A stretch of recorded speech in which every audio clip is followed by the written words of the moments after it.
In a village far from civilization, surrounded by dense mountains and deep valleys, there was a place where the light seemed to behave strangely. Shadows, those that normally project naturally when light touches an object, were absent. No one in the village had a shade, neither in the morning nor in the afternoon. The inhabitants became so accustomed to this lack of shadows that, for them, it was as natural as breathing. They had been born without them, grown up without them, and lived in a world where the absence of shadows did not cause questions but was simply part of their reality. But everything changed the day a child arrived in the village. His name was Elias. He was an ordinary child, like any other in appearance, with bright eyes and a shy smile. He had dark hair and pale skin, something that made him stand out in a place where skin tones tended to be warmer due to the constant sun that never seemed to quite set. Elias didn't understand why he didn't have a shadow, but he quickly got used to the emptiness his body left on the ground. The first time he realized something wasn't right was when he approached a group of children playing near the central plaza. At first, no one paid attention to it. Elias was just another child. But as soon as he approached them, something strange began to happen. One of the girls, Sarah, who was normally cheerful and playful, began to visibly tremble. His face turned pale, his eyes widened with fear, and without warning, he turned and ran home, not looking back. The other children did not understand until suddenly they also began to feel uncomfortable. The air became thick. The laughter stopped, and everyone looked at Elias with distrust. He didn't understand what was happening, but something inside him, something dark, felt that something was about to be unleashed. That night, when Elias returned to his small house on the edge of town, he found something he would never have imagined: a figure in the window. She was tall, dressed in a black cloak that absorbed all the light around her, and her eyes, or what he interpreted as eyes, were two bright spots that reflected the moonlight. He couldn't see her completely, but he knew the figure was watching him. Terrified, Elias ran to his bed, covering himself with the sheets. The figure did not move, but the atmosphere was filled with a heaviness that made him feel suffocated. The next day, when Elias went out into town, he noticed that the looks of the others were different. No one spoke to him nor looked him in the eye. Every time he approached a person, there was a whisper behind him, as if the wind brought with it muffled voices, as if the shadows were beginning to form a presence of their own. Elias did not understand what was happening, but he felt it deep down. Something was following him. Something was waiting for him to make a mistake. One afternoon, while walking in the nearby forest, Elias saw something that left him paralyzed with fear. Among the trees there was a shadow. Not that of an object or a person, but a shadow that floated on its own, dark and distorted, as if it had been torn from a body and left behind. The shadow began to move towards him, moving quickly, as if it had a life of its own. Elias tried to run but couldn't. He was caught up in his own terror. The shadow was getting closer and closer, and with each step it took, the air became denser, as if it was being swallowed by darkness itself. In the village, things were also getting stranger and stranger. The inhabitants began to disappear. First it was just a few people, then it was more. No one knew where they were going, but at first they didn't worry too much.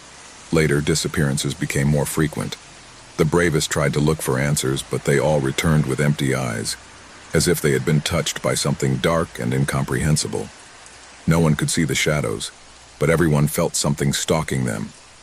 Elias, for his part, was trying to understand what was going on, but his efforts only led him deeper into an abyss of despair. One night, while walking alone through the deserted streets, Elias saw something that made him stop in his tracks.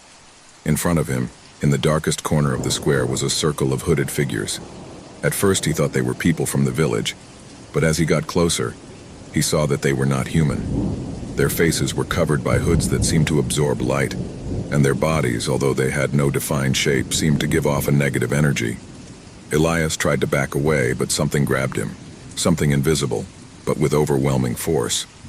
The figures began to murmur, and the air was filled with an incessant whisper, as if the people themselves were speaking, but from a faraway place.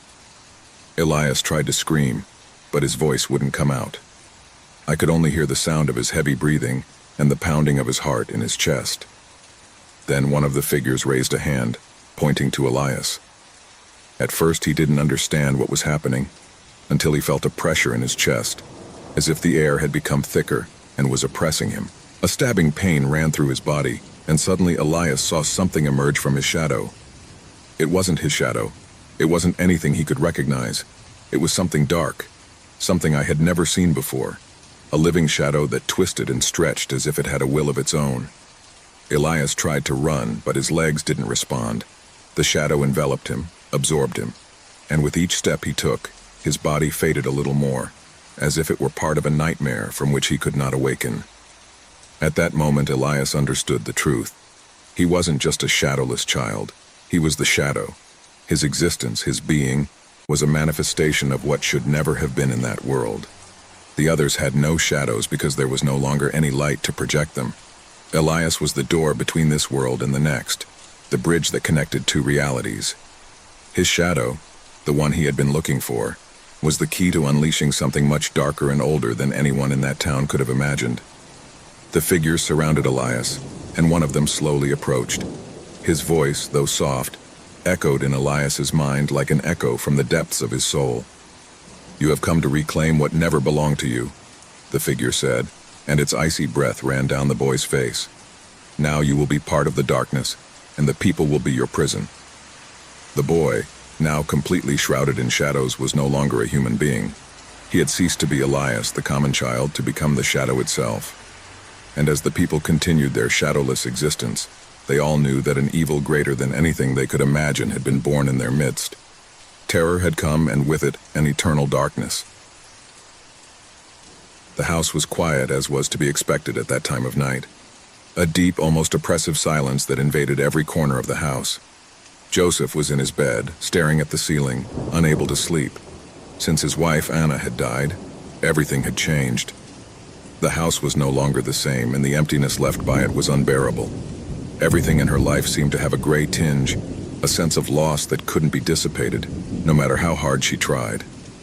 Every night in her bed, she felt that something was missing, something that she could never recover. That night, however, the air was different, heavier.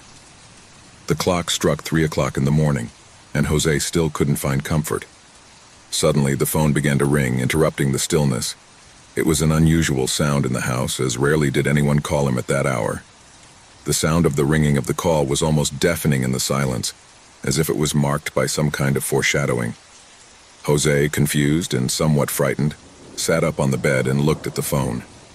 He didn't recognize the number on the screen, but something inside him made him feel like he had to answer.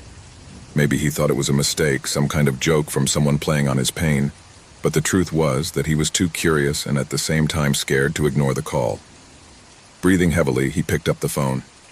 "Hello," he said, his voice trembling, hardly knowing why he said it.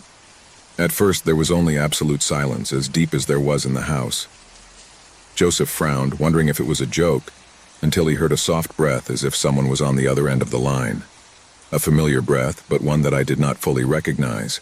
It was trembling, somewhat broken breathing, as if she were struggling to stay calm. And then the voice, soft and muffled, emerged into the earpiece. The voice that Joseph never thought he would hear again. The voice of Hannah, his late wife. It was unmistakable. "Jose, help me." The whole world stopped for an instant. His heart stopped in his chest. Anna's figure, her image, her voice had disappeared from her life months ago. But now, somehow, she was back. The feeling of terror invaded him completely. Was it possible? How could it be her? "Anna?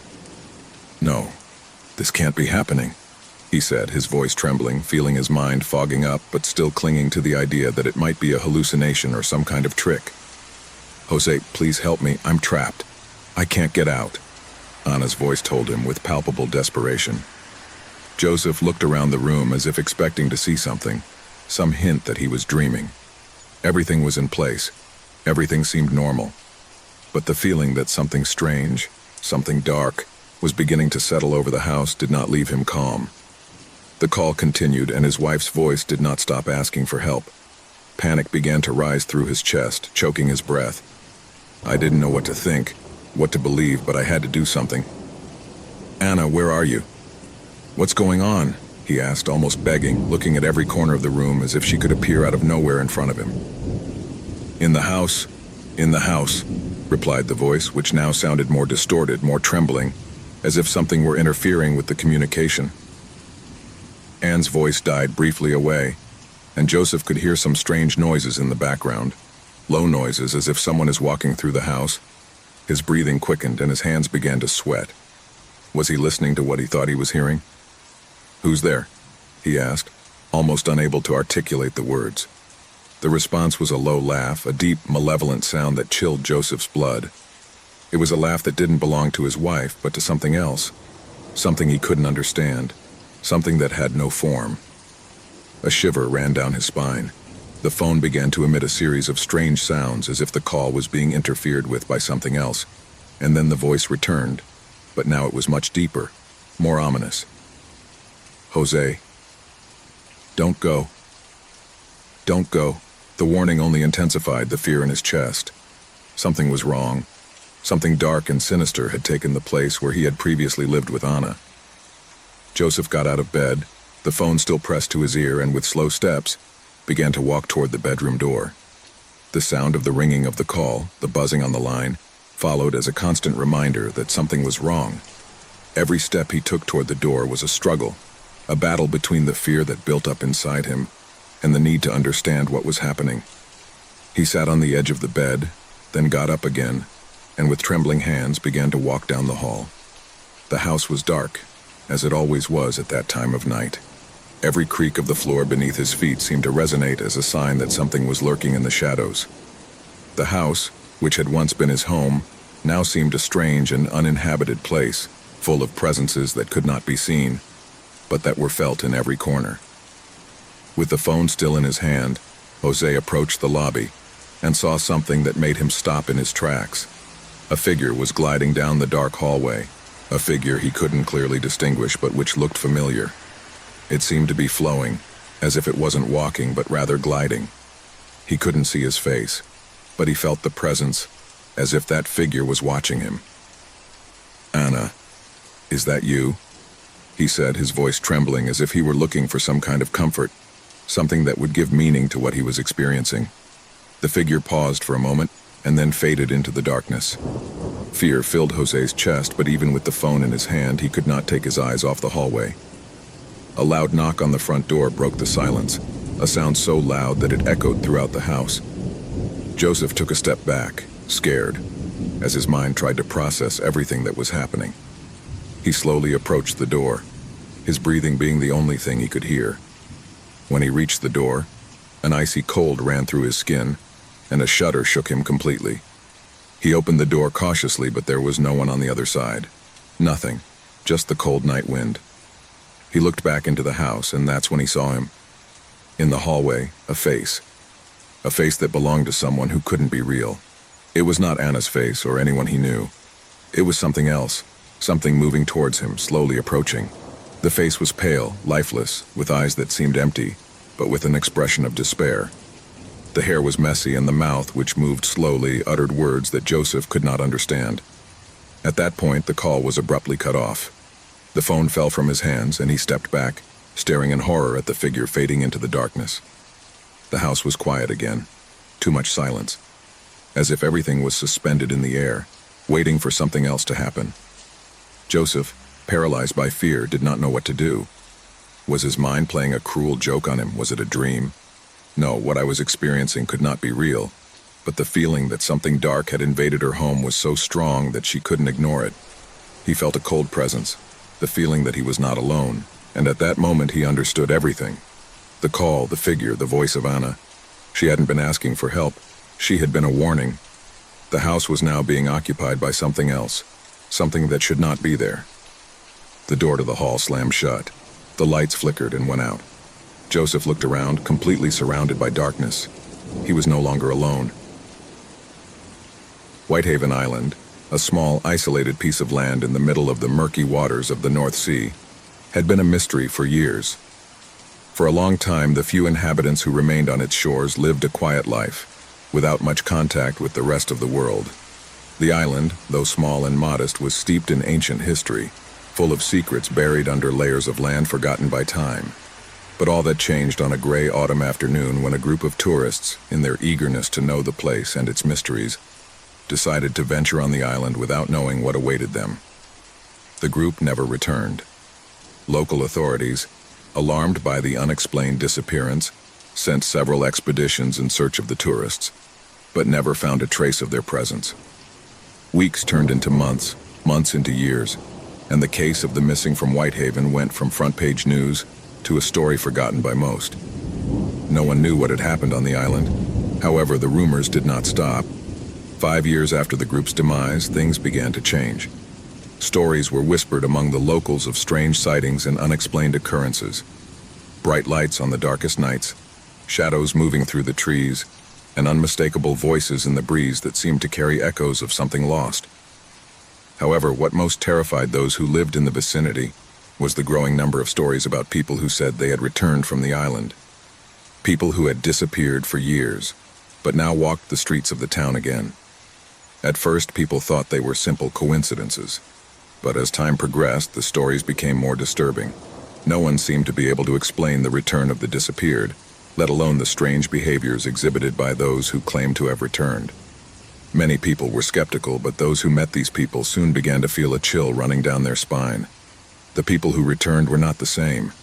There was something deeply altered in their eyes, something that made them seem different, empty, as if they were living in a parallel reality, completely disconnected from the life they had known before.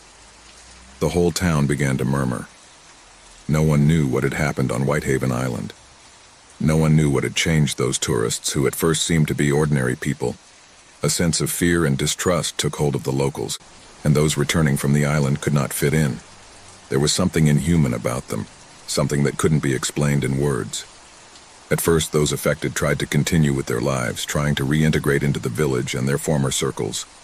However, over time, their behaviors became more bizarre and puzzling. Some of them were talking about things that no one understood, as if they were repeating the same phrases in a forgotten or unintelligible language. Others were silent, with an empty and disconnected expression, as if they could not remember anything from their previous life. The people close to them were beginning to feel a sense of unease, as if something dark and dangerous was surrounding them. The town's mayor, concerned about the growing number of incidents, called a meeting in the central square.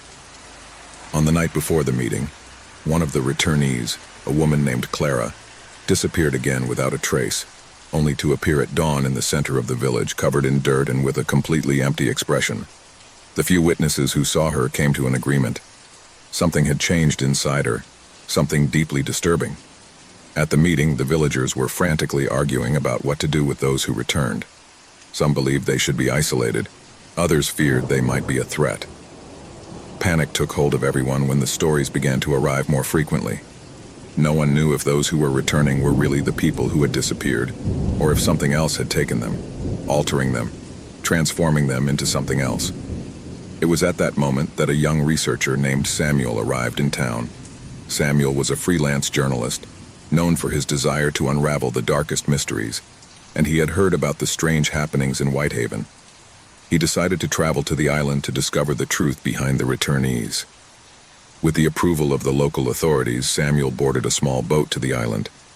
As he approached the shore, he couldn't help but feel that something in the air was deeply wrong. The sky was covered by dark clouds, and the sea seemed more violent than normal. Whitehaven Island, which had once been quiet, now seemed to radiate an unsettling energy. Upon arrival, Samuel began to explore the island. In his first steps, he noticed something strange. The place was deserted with no signs of life, as if the island itself had been forgotten by time. But as he moved further inland, Samuel realized he wasn't alone. I could feel it. Something was watching his movements, walking among the trees and moss-covered rocks.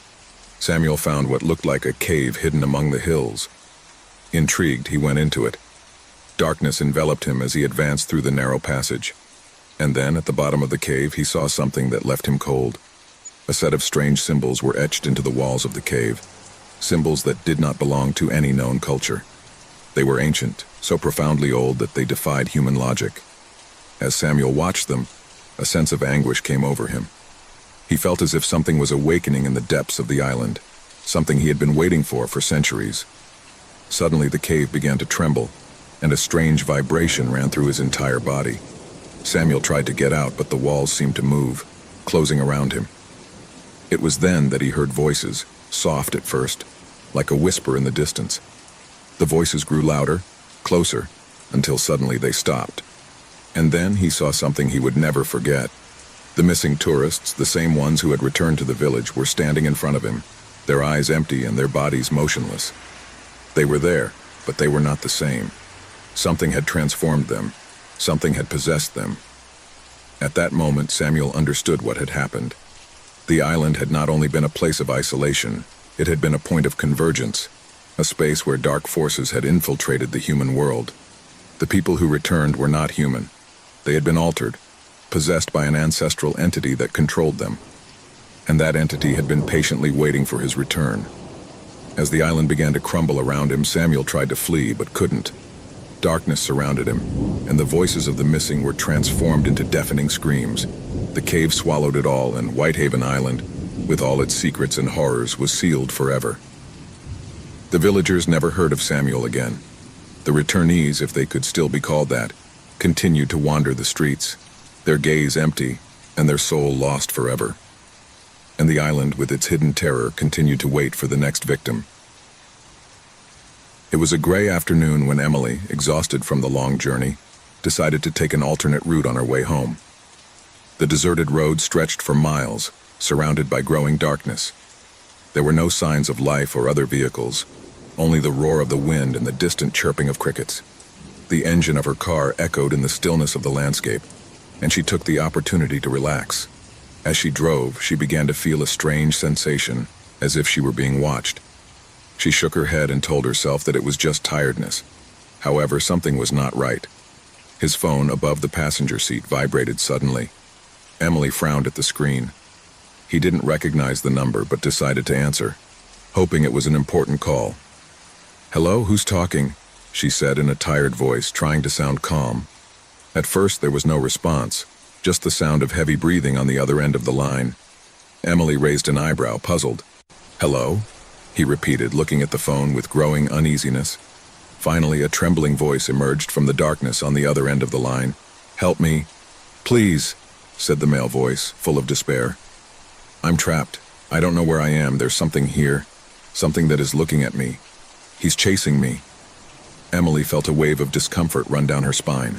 The voice was distorted, as if the man was in a dark, terrifying place. "Who are you?" he asked, his pulse racing. Fear was beginning to creep into his voice. Before he could receive an answer, the call was abruptly cut off, leaving only the echo of the stranger's heavy breathing. Emily, her hands sweaty, looked at her phone for signs of life, but there was nothing. There were no messages, no missed call logs, just the blank screen. He stared at his phone for a few seconds, his mind racing for answers. Just a joke, he thought. It must be someone playing with me. However, a strange sensation lingered in the air. She decided to continue on her way, but she couldn't shake the feeling of being watched. Over the next few days, Emily tried to forget what happened, blaming it on the stress and fatigue of the trip. However, something inside him told him not to ignore it. She was used to being alone on her travels, but she had never felt anything so unsettling. The latent sense of danger never went away. One night, after arriving at her apartment, Emily checked her phone and saw something that left her paralyzed. A message without a sender or any information. When he opened it, he saw a recording. She played it without knowing why, as if something pushed her to do it. The audio that began to play was the same as that of the mysterious call. The same desperate voice, the same gasping breath. But what made her tremble with terror wasn't just the voice. It was the sound of a whisper filtering through the end of the recording. Something enigmatic, almost inaudible, but clearly audible to anyone paying attention. "Don't look back," the whisper said like a warning. A shiver ran through his body. Suddenly he realized that there was something much more sinister behind that call. Something dark that was following her. But I couldn't let it go. I couldn't ignore it.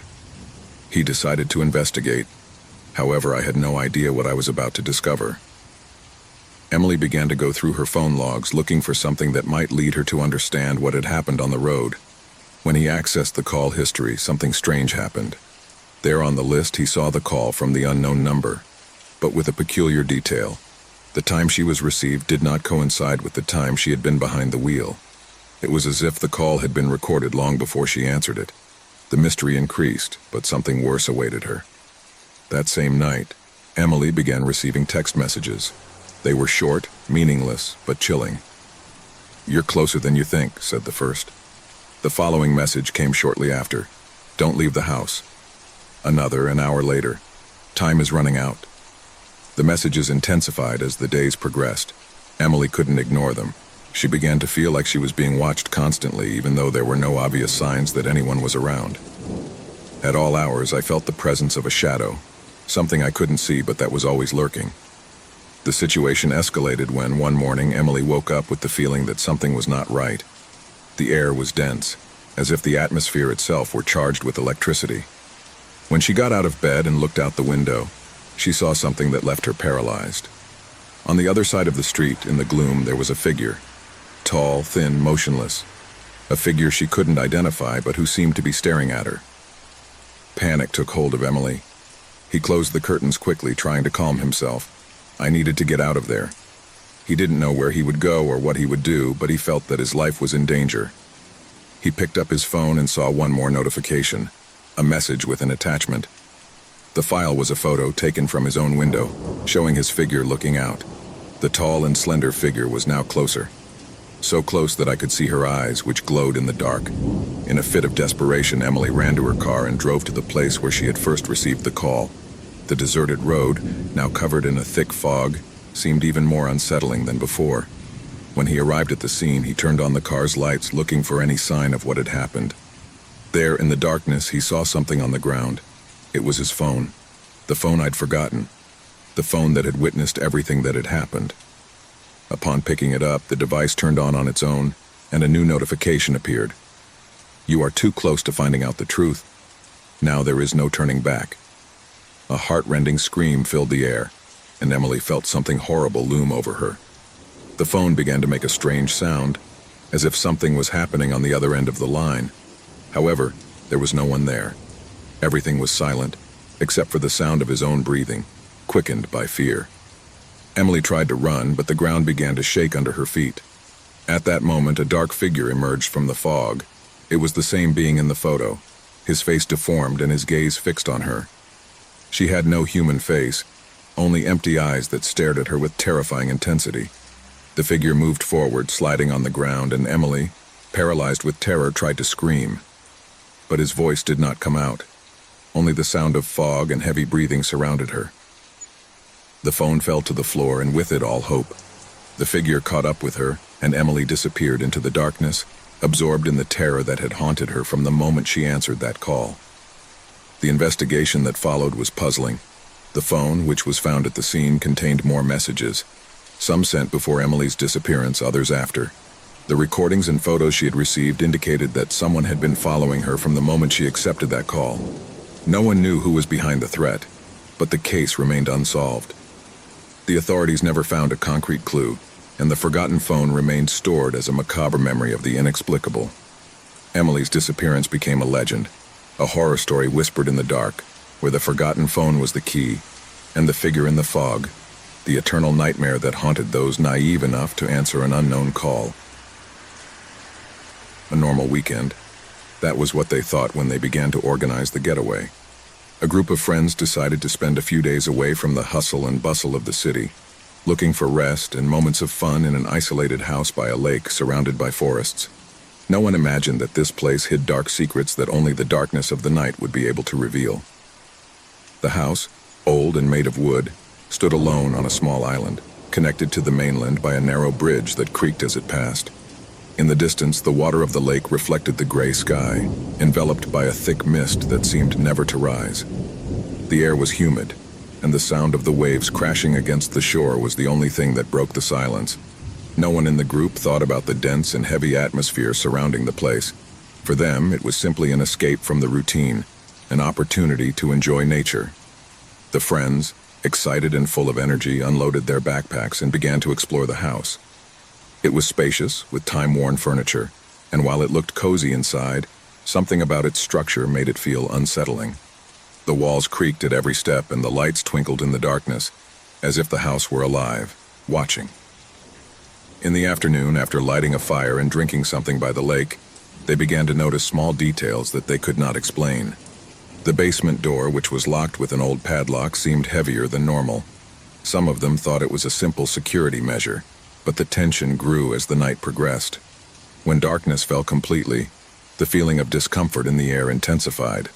The trees seemed to move, although there was no wind. The water in the lake reflected the moonlight in a strange way, as if something was moving beneath the surface. No one wanted to talk about it, but everyone felt it. Latent fear lurking. They decided it was time to sleep, but sleep didn't come easily. The strange noises of the house and the murmurs of the water made rest impossible. In the early morning, someone heard footsteps crawling down the hallway. The sound was soft at first, almost imperceptible, but then it got louder. One of the friends, Sarah, decided to get up and check what was going on. He peered into the dark hallway, but there was nothing, only the echo of his breathing. When she returned to her room, something made her stop in front of the window. The lake seemed darker and the fog thicker. From his spot, he could see something floating in the water, a shadow slowly moving toward the shore. Sarah felt a pressure in her chest, an indescribable terror that forced her to take a step back. At that moment, a soft, chilling laugh echoed in his ears, followed by a whisper that seemed to come from the depths. The darkness of the night took over everything around him. That same night, the friends began to experience what seemed to be a shared nightmare. Strange visions, shadowy figures peeking out of the water, and incomprehensible whispers creeping into their dreams. When they woke up, the fear did not dissipate. They felt a strange presence, as if something or someone was constantly watching them. By the next day, the weather had worsened. The fog had covered the entire lake, and the wind was blowing hard, shaking the windows of the house. The atmosphere was becoming more and more suffocating, and the group of friends decided it was time to leave. But when they tried to cross the bridge onto the road, they realized something terrifying. The bridge was no longer there. What was left was just a crumbling of driftwood, as if something had violently torn it off. Panic broke out in the group. No one could understand how that had happened overnight. They tried to use their phones to call for help, but the signal was completely dead. The feeling of being trapped in that place, unable to get out, increased by the second. That's when they decided to investigate the house, hoping to find a way out or something that would help them understand what was happening. They searched every corner, including the basement, but found nothing but dust and cobwebs. However, something led them to open a secret door that they hadn't noticed before. Behind the door, a steep staircase descended into the depths of the earth. They descended cautiously, the air becoming denser as they went. The light from the lantern illuminated mold-covered walls and strange old symbols that seemed to be written in blood. A foul smell began to fill the air, a mixture of dampness and putrefaction that made them feel even more uncomfortable. At the end of the hallway, they found a dark room with an ancient altar covered in melted candles.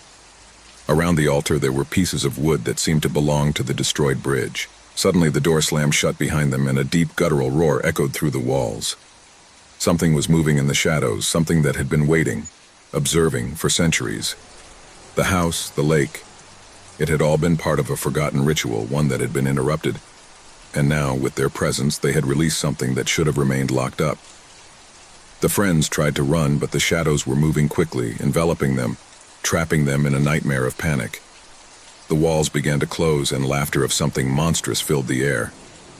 The water of the lake on the surface of the altar began to boil, and the figure of something indescribable emerged from the depths, its monstrous form creeping towards them. The last thing they saw was the figure coming out of the water, and the sound of their muffled screams was lost in the mist. The darkness was absolute. The figure emerged from the water with unnatural speed, crawling over the damp earth of the basement, as if it had no limitation on its movement. Each of the friends felt an indescribable terror, as if his very soul were devoured by the presence he had been waiting for, hidden in the depths of the lake. The monster rose, its silhouette twisted and monstrous, its eyes shining with an evil, empty light. He was not human. It was not an animal. His body seemed to be an amalgam of shadows, water, and inorganic forms, a being created from nightmares and ancient horrors. The skin was translucent, with dark veins running through it as if his blood were the same darkness that emanated from the bottom of the lake. His face was a mixture of distorted human faces, each caught in an expression of agony, as if the being was an entity that took lost souls. A scream echoed through the air, but it wasn't a human one. It was a call, an invocation. Something was awakening, something that had been waiting for the right moment to break free, and the sacrifice of those who dared to interrupt his rest was the key to his freedom. The friends tried to flee, but the basement seemed to have transformed into an endless labyrinth. The walls closed around them, crushing them, as the sound of the approaching monster grew louder and louder, deeper. An icy chill filled the air, the kind of cold that wasn't from the temperature but seemed to seep deep into the bones. The fear they felt was physical, as if their hearts beating hard could be heard by the entity. Desperation was palpable in the air. When they finally reached the end of their flight, they found an exit on the other side of the house. But the water of the lake had invaded everything, slowly rising up the walls, as if the house itself were being devoured by the water that had always been its prison. There was no escape. With a last-ditch effort, some of the friends tried to swim to the lakeshore, but the current quickly swept them away. The water surrounded them, covered them, absorbed them, as if the lake itself were a living being that swallowed its victims, returning them to the depths from which they should never have emerged. At the last moment, the screaming stopped. When everything was silent, the house remained there still, like a tomb that kept its secrets, waiting for new, unwary people who, like the previous ones, would arrive without knowing that they were already marked. Fog enveloped the place, and the water of the lake seemed calm, but beneath its surface something was stirring, something waiting, and the shadow that emerged from the bottom had the promise that his hunger would never be satisfied. The lake house remained a vestige of what it once was, its dark history plunged into oblivion. No one dared to approach after that night, and those who did never returned. A man wakes up in a dark place, his breathing fluttering as his eyes struggle to adjust to the darkness. The space around it is impenetrable. There are no windows, no doors, and no indication that there might be a way out. The silence is absolute, but something in that silence is not right. There is a pressure in the air as if the room were alive, watching it. He slowly gets up, his body tense, and begins to walk around the small room. Her footsteps resonate on the walls that seem to close around her, increasing the feeling of claustrophobia. Touch the walls with your hands, looking for any cracks or irregularities that might suggest that it is not completely trapped. But there is nothing. The surface is smooth, cold, impenetrable. There's only him and the fourth. At first, your mind tries to rationalize the situation. Maybe you're dreaming, or maybe you've been in an accident and find yourself in an unfamiliar place. He crouches down, looking for something on the ground. He finds a speck of dust, but nothing else. Nothing to give you any clue about its location. Minutes turn into hours, or so it seems to him, although he has no way of knowing how much time has passed. Suddenly, a whisper slips into his ear. It's soft, almost imperceptible, but you hear it clearly. His body tenses instantly, but when he looks around, he sees nothing. Just the smooth, cold walls. The whisper rings again, this time clearer. The voice seems to come from everywhere, an ethereal presence crawling through the air. The only thing left for you to do is get lost. Time is your enemy. The way out is in your mind. The man steps back, shakes his head as if that could scare away the voices. But the whispers don't stop. They intertwine in a tangle of unintelligible words, voices that surround and envelop him. At first it feels like a distant murmur, but soon takes shape, as if the whispers are her own thoughts, speaking within her. Don't think. Look no further. The way out does not exist. Panic begins to take over. His heart pounds, sweat running down his forehead as he paces back and forth, pounding his fists on the walls. No one answers. No one hears it. There is only him and this endless space that slowly devours him. The man falls to his knees, exhausted, his mind struggling to make sense of it all. But something stops him. Something inside him tells him that if he keeps looking for a way out, he will lose his mind. The voice, which seemed distant at first, is now completely within him, constantly whispering, pushing and pressing his thoughts. You will lose who you are if you keep looking. He grabs his head with his hands, squeezing it tightly, but the voices continue. And now he feels a pressure in his chest, as if the walls themselves are crushing him. He doesn't know if it's his mind, or if the room is really changing. But the atmosphere becomes denser, more oppressive. The air feels thick, charged with a dark energy that consumes it. His breathing is short, each exhalation an effort.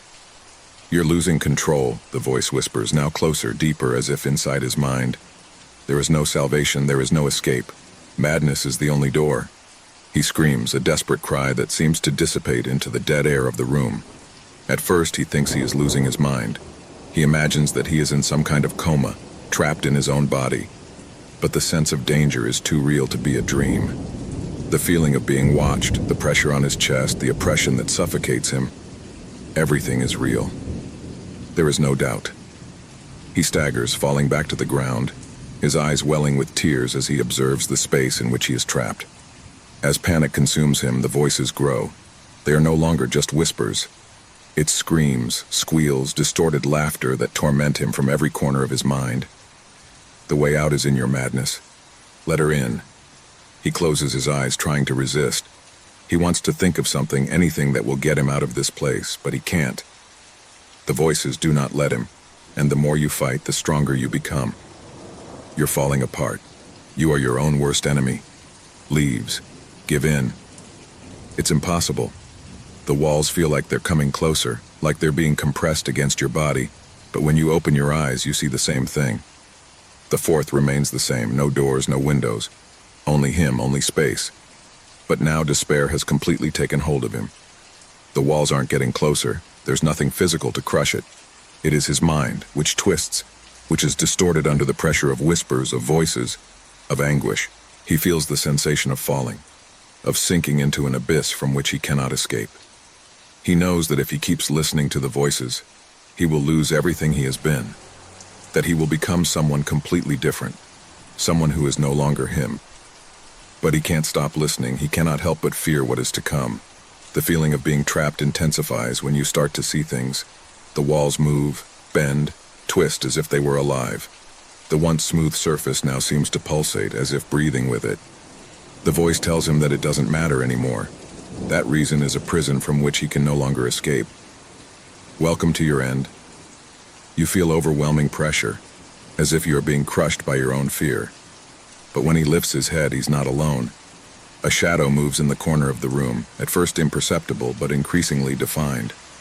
The figure of a person, tall, with empty eyes that observe him from the darkness. You're lost, the shadow says in a low whisper, and the darkness around it seems to swallow the light of the room. There's no going back. He takes a step back, but his body is weak, his mind collapsing under the weight of despair. The voices now scream.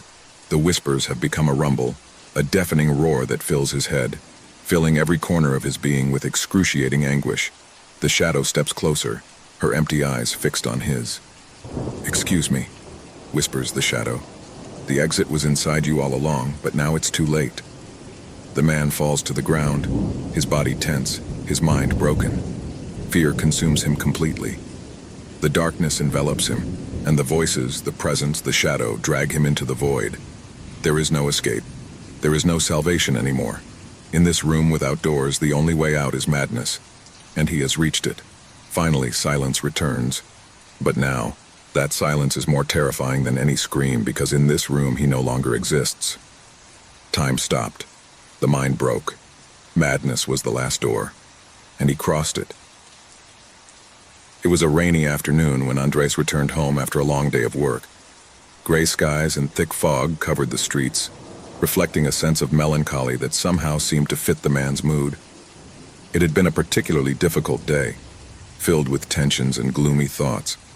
As usual, when he arrived at his small apartment, Andres prepared to immerse himself in the emptiness of his loneliness. The television was off, the lights dim, the sound barely perceptible, and darkness was beginning to take shape in every corner. As he flipped through an old magazine he'd found at a flea market weeks earlier, something caught his eye in a corner of the room. A small, messy object, covered in dust and partially hidden behind a pile of books, stood out. Andres approached slowly, curious about the unexpected apparition. It was an old cassette tape with labels that seemed to have been torn off in a disorderly manner. Curiosity took hold of him. A sense of uneasiness invaded him, but he did not dismiss it. Instead, he took it in his hands, staring at its worn surface, wondering what it might contain. Without thinking too much, he placed it on his old player, not imagining the horror it would unleash. Sound began to emerge from the speakers, at first soft, almost inaudible. The melody was strange, ethereal, as if it came from a distant place, from a world that did not belong to reality. The melody seemed to creep slowly toward him, growing in intensity until it became deeply disturbing. A mournful rhythm was repeated, and a feeling of heaviness began to invade the air of the room. Andres felt a chill run down his spine, but something in him, an inexplicable force, kept him glued to the chair, unable to turn off the tape recorder. The music, though distant, seemed to call his name, like an ethereal whisper that slipped through his ears. Suddenly the melody changed. A deep, guttural sound began to integrate into the song, as if an unknown voice was singing from the shadows. The melody was a primitive song, an invocation of something dark and forgotten. It was then that Andres noticed something else. The room, which once seemed ordinary, now seemed distorted. The light flickered erratically, and the air had become dense, almost tangible. A cold sweat covered his forehead as he looked around, but he couldn't find anything out of the ordinary, just the room that was starting to feel strange, as if something was watching him. The sound became clearer. The voice that accompanied the music was female, soft but full of despair, a distant cry that seemed to be about to cross the threshold between the world of the living and that of the dead. In desperation, Andres tried to turn off the player, but something kept him still. The song continued to play with unusual force, and the pressure in the air increased, as if an invisible presence surrounded him. Someone, or something, was watching him. In an attempt to calm down, Andrew closed his eyes and tried to rationalize what was happening. He had heard stories about cursed tapes, recordings of voices from beyond, but he never thought that something so absurd could happen to him. However, the more I tried to ignore it, the more intense the feeling that something was approaching became. The voice in the song began to speak directly to him, without the need for words, transmitting an anguish that penetrated him to the depths of his being.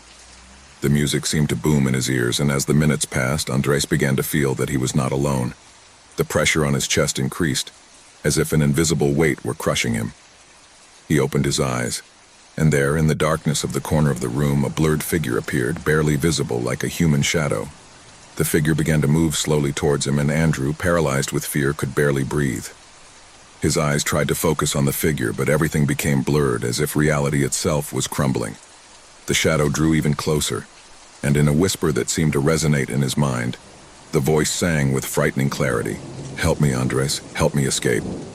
A cold sweat soaked his skin as he watched, unable to take his eyes off the figure. Terror paralyzed him, but the entity seemed to be so close that he could feel its cold presence, as if it touched his very soul. The figure began to materialize, a female figure, ethereal and thin, with empty eyes and an expression distorted by suffering. Andres couldn't help but feel fear invade him completely, as if every cell in his body was being absorbed by the darkness emanating from the entity. The song kept playing, louder now, as if the melody was taking on a life of its own, ringing in his ears and making his mind fog up even more. Despite his attempts to flee, his feet were unresponsive. The woman's figure moved forward with unnatural grace, her face disfigured by an expression of despair and pain, as if she were caught in eternal torment. His eyes, empty and lifeless, fixed their gaze on him, and Andres felt an unbearable pressure in his chest, as if his soul was being sucked by the force of the entity. "You can't escape. You can't run away."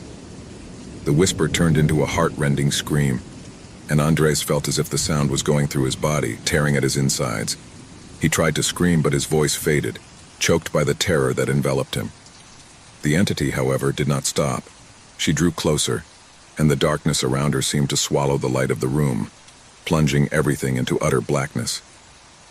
Suddenly, the music stopped, and a deathly silence invaded the room. Andres looked around, his breathing racing and his mind clouded with panic. The figure was no longer there, but the feeling of presence lingered, as if something was waiting, watching, lurking from the shadows. Instantly, the recorder began to spin on its own, and the female voice sounded again, louder, more intense, as if it were inside her head. "I'm waiting for you, Andres. I will always be waiting for you." Horror seized him, and in a last attempt to free himself, he tore the tape from the player, but he could not stop the force that enveloped him. The presence, the voice, the terror, everything he had experienced followed him. It didn't matter where he went or how many times he tried to flee. The entity from beyond had marked him.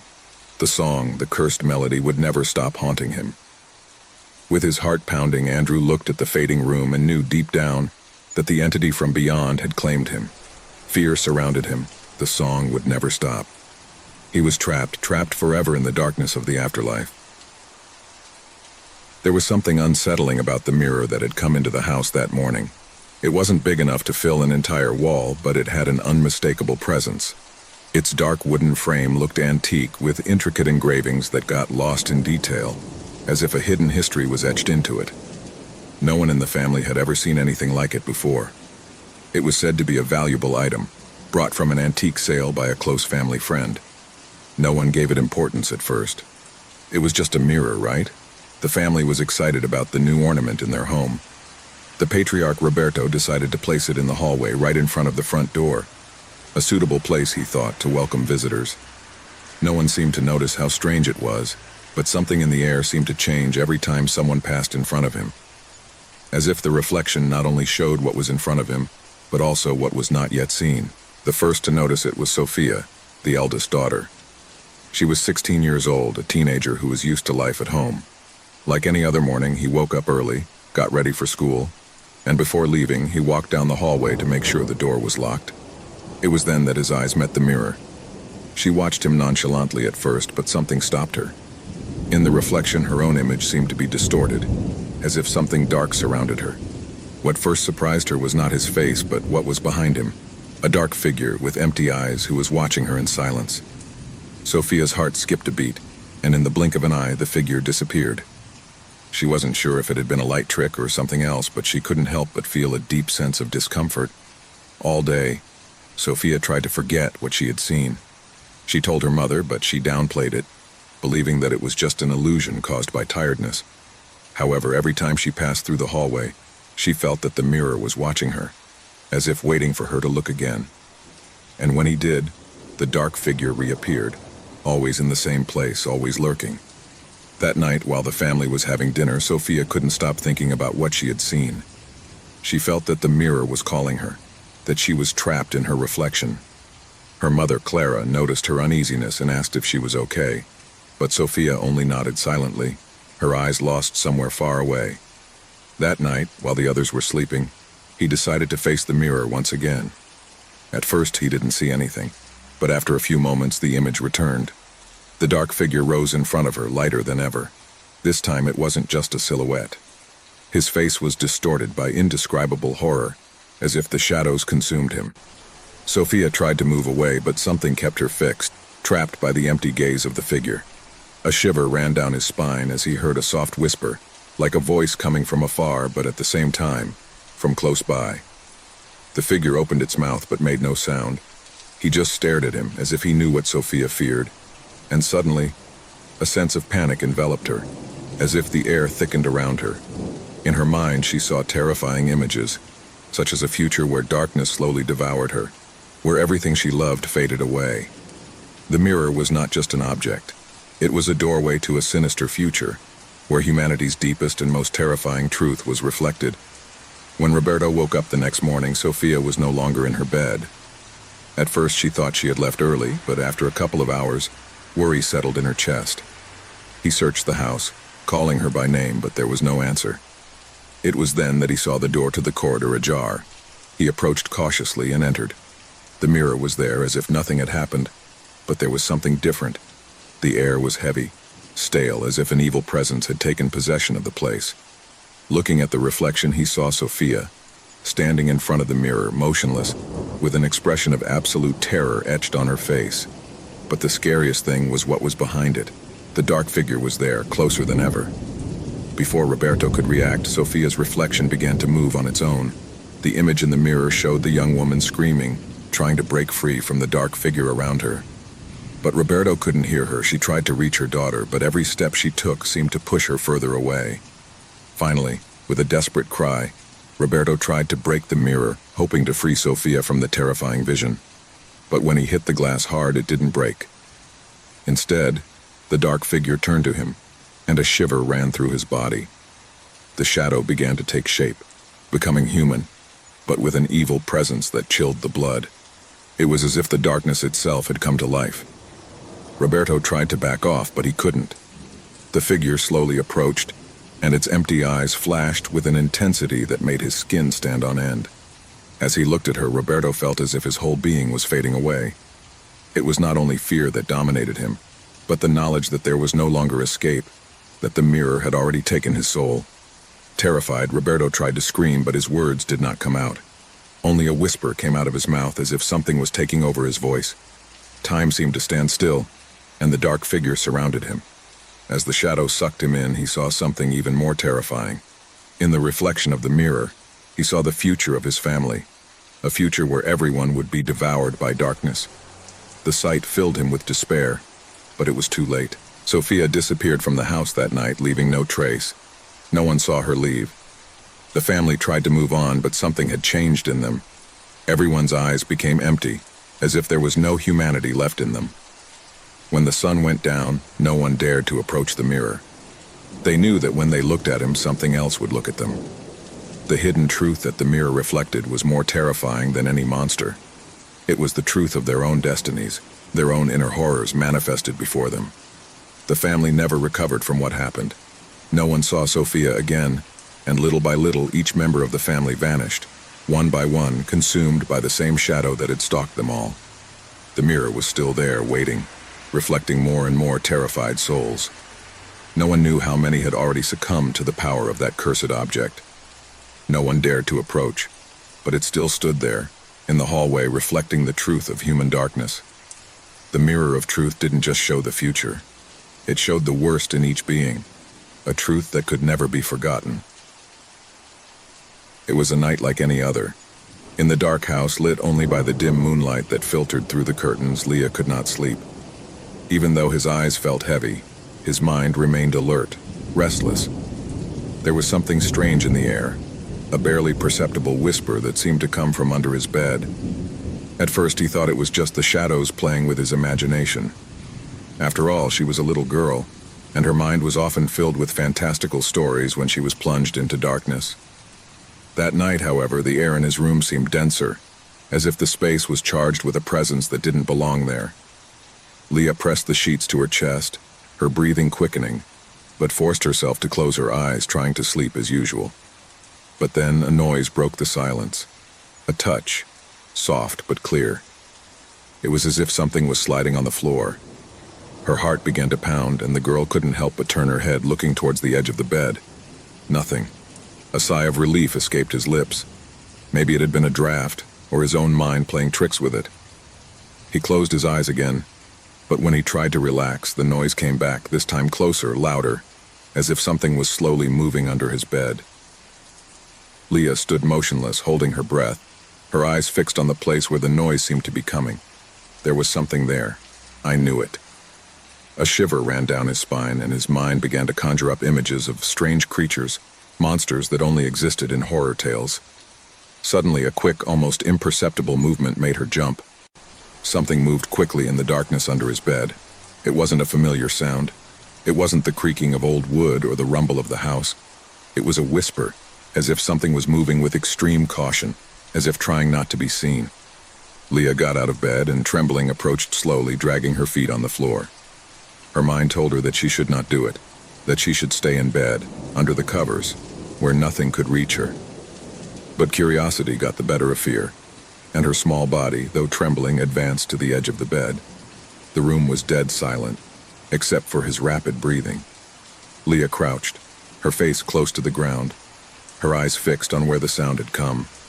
I couldn't see anything. There was nothing under the bed, but the air was heavy, dense, heavy. Something was moving there, something she couldn't see but felt with every fiber of her being. A shudder ran down his spine when, suddenly, something tore through the darkness under the bed. A pair of bright eyes, like two small spheres of fire, slowly emerged, staring at her. Leah, paralyzed by terror, could not look away. Those eyes were watching her with an intensity that froze her blood. The space under the bed seemed deeper than it really was, and the girl couldn't understand how those eyes could be so close, yet at the same time so far away, as if they belonged to something that had never been human. The creature made a swift move, sliding backwards, disappearing into the shadows. Leah felt her legs falter, but she couldn't stop looking. He knew something was there, lurking in the darkness. Fear paralyzed her, but it also drove her to understand what was happening. At every moment, the creature seemed more real, more tangible, and more dangerous. Hours passed, but the girl could not close her eyes. I knew that something was waiting, that something else was going to happen, and I had to be ready to face it. The darkness was lengthening, but I could still hear the faint sound of something moving on the ground. A whisper that swept through the stillness of the room and filled the air with unbearable tension. Finally, the girl got up with the decision to face whatever was under her bed.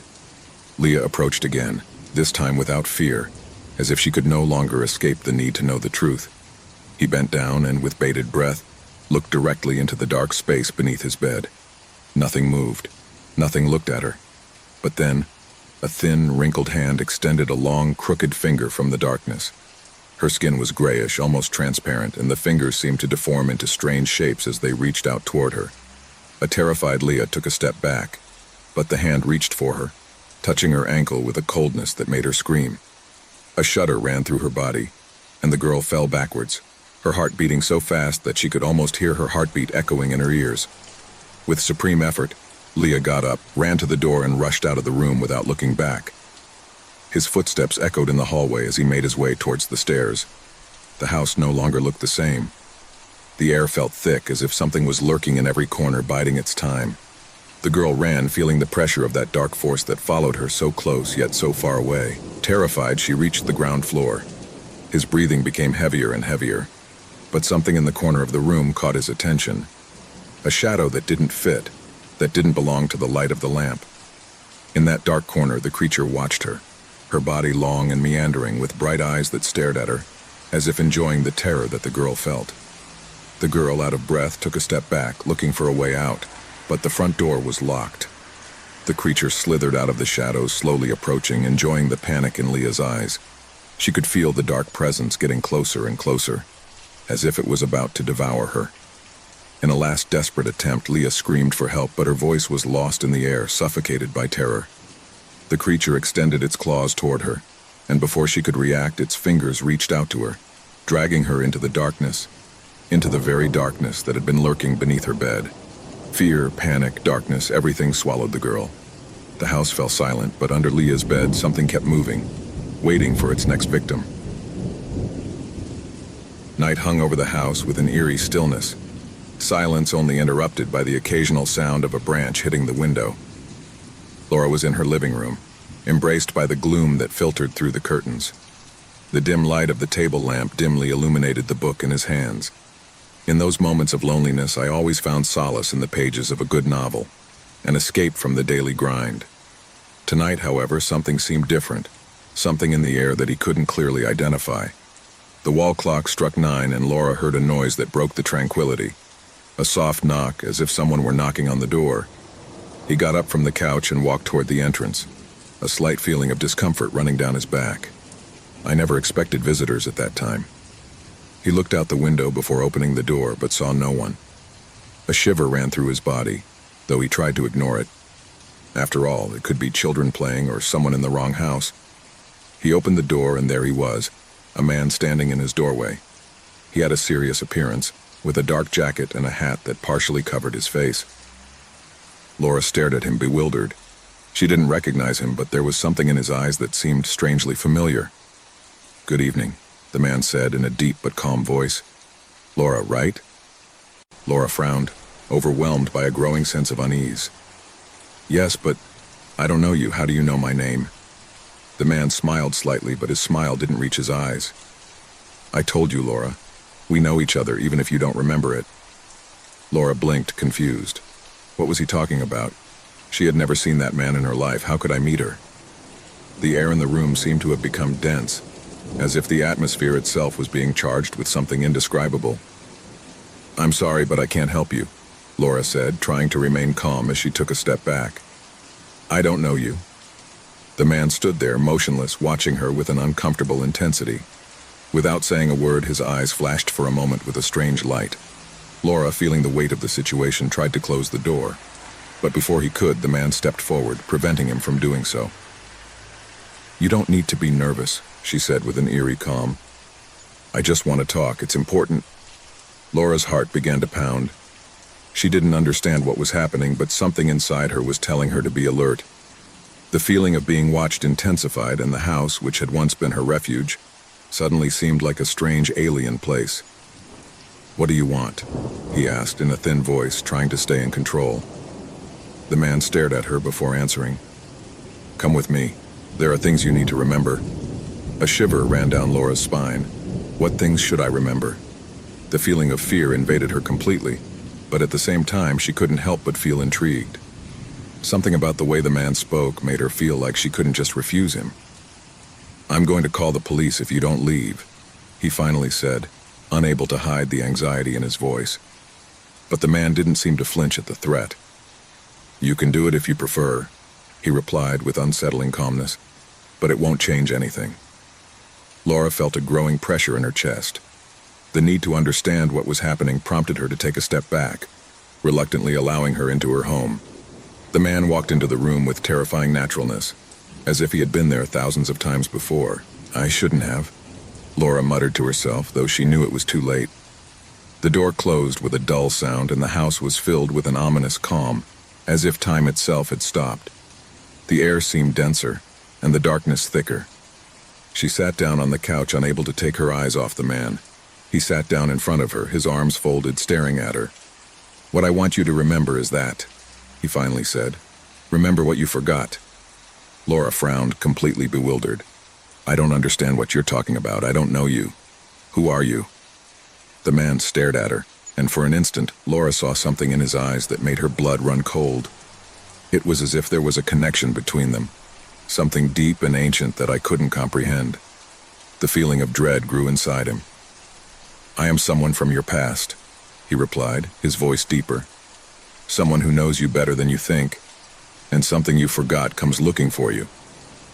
Laura didn't understand what was happening, but the man's words echoed in her mind. Something in his tone, in his gaze, caused a feeling of deep terror to take hold of her. A primitive fear, as if something that had been hidden for a long time was about to be revealed. "Leave me alone," he said, rising quickly from the couch. But when she turned to the door, a piercing cry stopped her. "You can't run away from who you are." The scream echoed throughout the house, and at that moment Laura felt as if the walls themselves were closing in on her.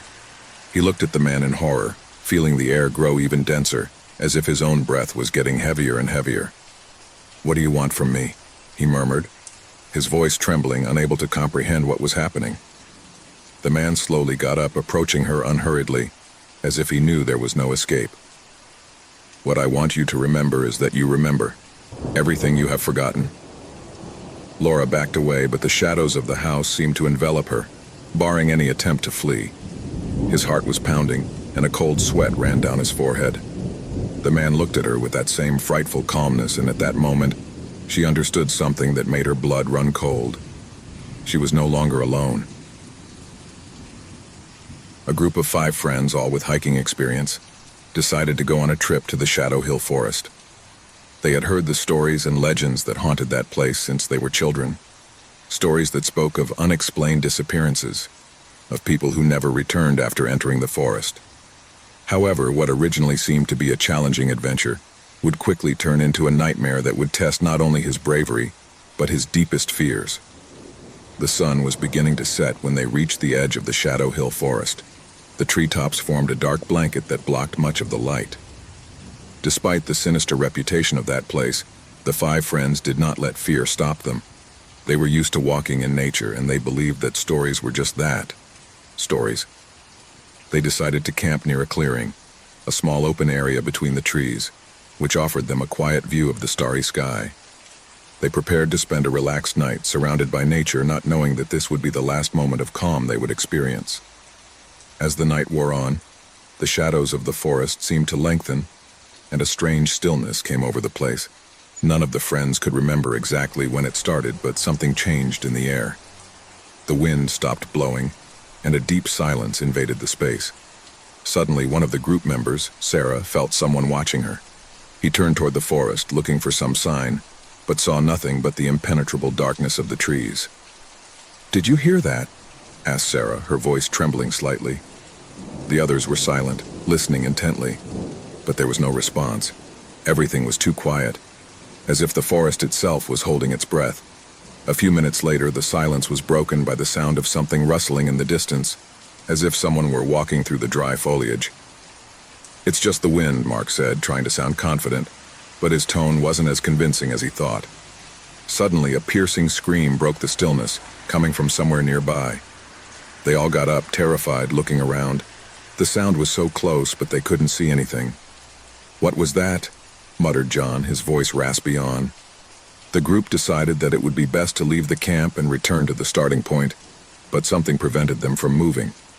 A sense of unease bound them to the ground, as if the forest would not let them escape. That's when something strange began to happen. Sarah, the most intrepid of the group, stepped forward and began to walk into the woods. "I'm going to investigate," he said without hesitation. The others tried to stop her, but something in her eyes made them hesitate. She seemed to be being drawn to something beyond her comprehension. Suddenly, Sarah disappeared into the trees, as if the forest itself had swallowed her. His friends called his name, but there was no answer. The darkness swallowed all sound, and panic began to take hold of them. "Sarah!" Mark shouted desperately, running to where he had last seen her. But when he reached the edge of the forest, he found only a series of strange footprints, deeply marked on the ground, which disappeared into the blackness of the forest. There was no trace of her. The friends stared at the footprints, terrified. They knew something wasn't right, but the darkness prevented them from seeing beyond. They decided to look for it, but as they went along, the atmosphere of the forest seemed to become denser, as if they were being watched by something they couldn't comprehend. The footprints were getting stranger, as if something had painted them on purpose. "This doesn't make sense," muttered Emma, who was visibly shaking. "Why are there symbols on trees?" The symbols were strange, incomprehensible, with geometric shapes that did not correspond to any culture they knew. The figures seemed to move subtly, as if they had a life of their own. The feeling that someone or something was stalking them intensified. Every time they approached one of the symbols, a cold current ran through their bodies, and a shiver ran through them. The group, now completely nervous and not knowing what to do, decided to return to the camp to think of a plan. But when they arrived, something worse awaited them. The camp was completely messy. The backpacks were open, the equipment was scattered on the ground, and the campfire had already been extinguished. The scariest thing, however, was the fact that Sarah's footprints were still there. But instead of disappearing into the forest, they were returning to the camp, surrounding the area where they were now. "What's going on here?" John whispered, his eyes filled with terror. A low, almost imperceptible whisper hung in the air. It seemed to come from everywhere and nowhere at the same time. "Help! Help! Help!" he repeated, echoing like an echo. "It's Sarah!" shouted Emma, hoping she was still nearby. But the echo only multiplied, repeating the name of each member of the group, distorted and sinister. In the background, something moved quickly among the trees. A low whistle, like that of a creature in the dark, cut through the air. Panic broke out. Suddenly, Mark disappeared. None of them saw him leave, but when they turned their heads to look for him, he was gone. Only the footprints remained, which seemed to crawl into the forest, into the deep and unreachable. With terror running high, the group began to run, but every step they took seemed to be in vain. The forest, which had at first seemed like a challenge, now closed in on them like a trap. Darkness enveloped them. Branches creaked as if something was moving quickly, and the voices of their missing comrades echoed in their ears. One by one, the figures of friends began to disappear. First Emma, then John, and finally only Clara remained, looking around in horror, unable to comprehend what was happening. She looked up at the sky, looking for the moon, looking for the light, but everything seemed to get even darker. The ground beneath his feet began to shake. And then, he saw it. From deep within the forest, a tall, thin figure emerged from the shadows. It wasn't human, but it wasn't a beast either. His face was covered by a black cloak, and his eyes shone with a deep, piercing green glow that seemed to pierce his soul. The creature raised a hand, and Clara felt a pressure in her chest, an excruciating pain that forced her to fall to her knees. "Welcome, Clara," whispered a deep, guttural voice, as if coming from the very bowels of the forest. "You're the last." With a final scream, Clara disappeared, swallowed by the darkness. The forest of Shadow Hill had claimed its last victim. The echoes of the lost voices echoed through the air, while the symbols on the trees shone with a spectral light. No one else came back from that forest. And the cycle continued, waiting for new unwary people who, like the group of hikers, would challenge the legend and disappear one by one into the darkness of Shadow Hill. It all started on a gray afternoon when Anna and her mother decided to move to an old house on the outskirts of the city. The house, despite its rustic charm, was far from what Anna had imagined. The walls creaked, the air smelled of old wood and dampness, but what troubled her most was her inexplicable sense of being watched, even when she was alone. Anna had heard stories about old houses, especially those that seemed to have lives of their own. In the village it was said that the house had belonged to a family that had mysteriously disappeared, but Anna did not give importance to those rumors. She had always been a rational girl, skeptical of anything she couldn't see or touch. However, everything changed one night when the young woman discovered an object that completely altered her perception of reality. While exploring one of the rooms on the second floor, Anna found a large gold-framed mirror covered by a dusty sheet. At first she thought it was just an old, forgotten piece of furniture, but something prompted her to uncover it. As he removed the cloth, his eyes fell on the mirror, which seemed to glow faintly despite the darkness in the room. Her reflection seemed paler, distant, almost as if she were seeing someone else instead of herself. Anna tried to ignore this strange sensation and with effort took the mirror to her room. He placed it next to the wall, making sure it was well framed. That same night after dinner she got ready for sleep, but something made her turn to the mirror. There, in the reflection, he saw something he would never have expected to see. A creature, a strange figure who did not belong to the reality he knew. His face was distorted, a mixture of shadows and grotesque shapes. His eyes were not human, but two dark spheres that seemed to absorb the light from the room. Although the reflection was Anna's, the creature was there, staring at her. Her mouth stretched into a macabre smile, and at that very moment Anna felt a chill run through her body. Without thinking, he turned off the light and crawled under the covers, trying to calm his accelerated breathing. That night, he couldn't sleep. With each blink, he felt that the creature was closer. The sound of her footsteps echoed in her ears, though she knew she was alone in the room. Each time he dared to look into the mirror, the creature's figure came a little closer.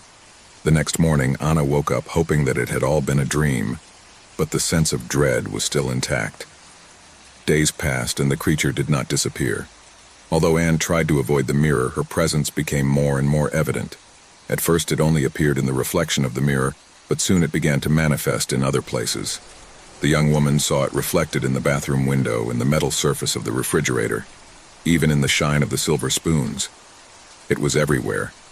Most disturbing of all was the feeling that the creature was following her.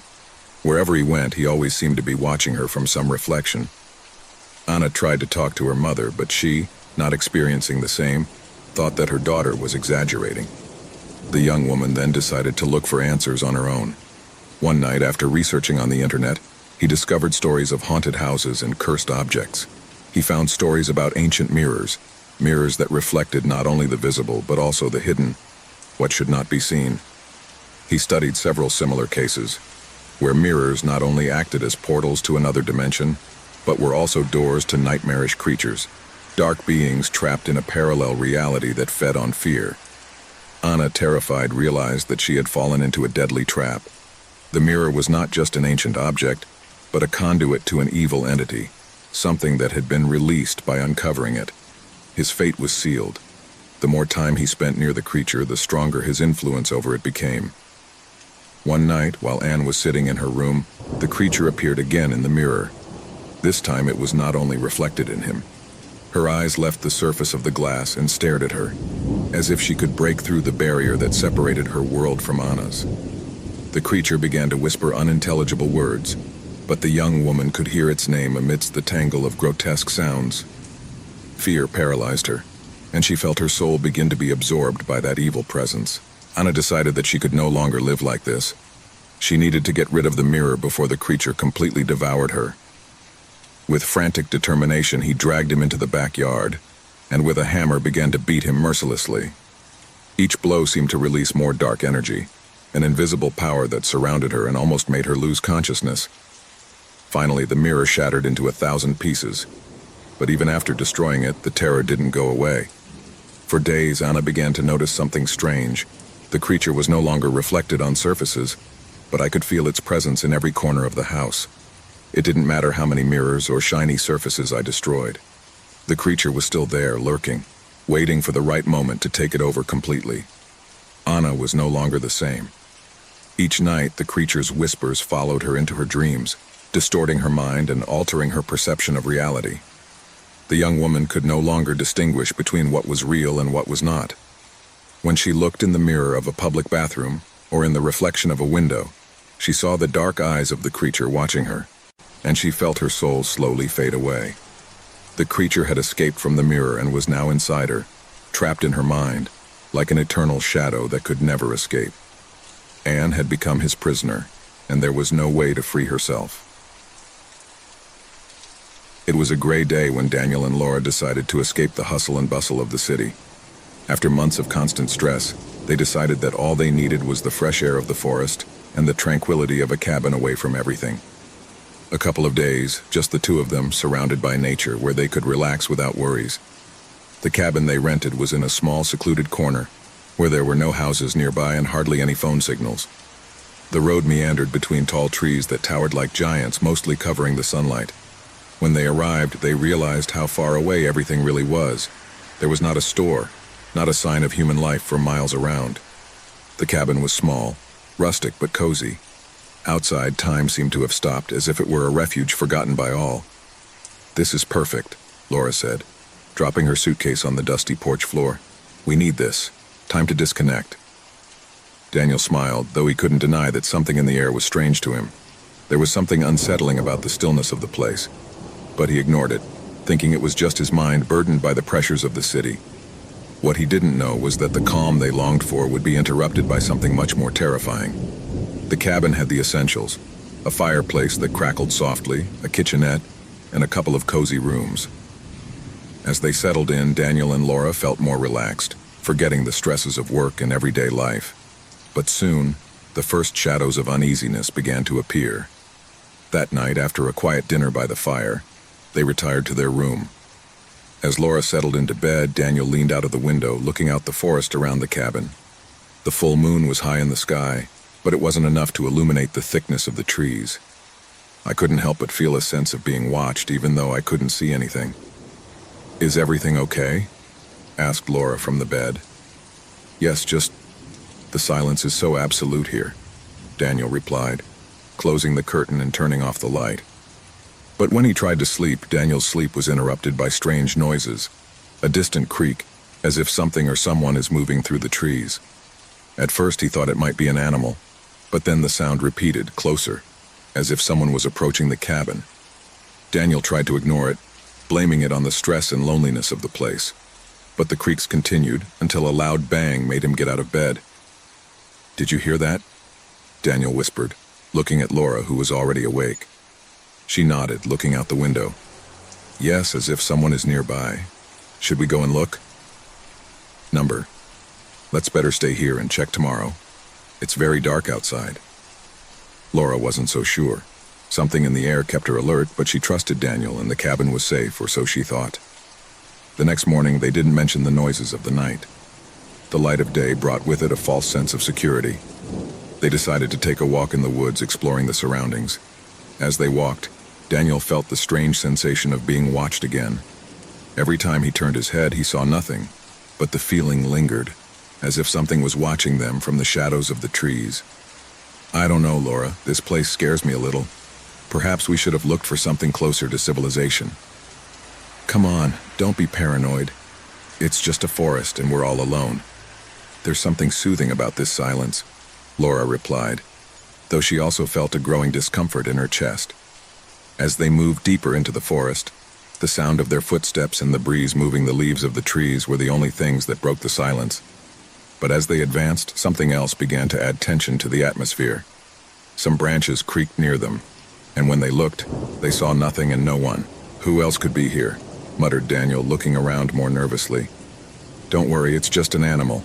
Let's keep walking," Laura said, though her words lacked the confidence she had had before. By the time they returned to the cabin, night had already begun to fall, and the sense of unease intensified. That night, terror did not take long to arrive. During dinner, Laura and Daniel tried to talk about anything to distract themselves, but something in the air made the words feel empty. It was after dinner, when Daniel sat down in the chair by the fireplace, that they heard a creak again, but this time louder, almost above their heads. The two looked at each other, their eyes full of dread. "What was that?" asked Laura, her voice trembling. "I think something is on the ceiling," Daniel got up quickly, looking up anxiously. It's impossible. The noises continued. As they intensified, they began to hear what seemed like footsteps dragging on the ceiling, heavy as if someone was walking on the wooden beams. The thought that someone could be there watching them caused terror to take hold of them. "We have to get out of here," Laura said, visibly terrified. "But we can't. We are very far from anywhere. We have no other options. Maybe it's just the wind or an animal. We're going to close everything, lock the gates, and wait for it to happen." Paranoia began to creep into their minds, as the sense that they were not alone became more and more palpable. Upon returning to their room, the sound of something hitting the windows made them jump in fear. "The window. Look at the window," Laura whispered, pointing to the window. Something dark and blurry moved on the other side. Fear gripped them as the sound of scratching on the window continued. Laura tried to take a closer look, but she couldn't see anything. However, he felt that something was stalking them from the outside. "We have to go now," exclaimed Daniel, clutching his jacket in despair. "Come on, Laura, come on."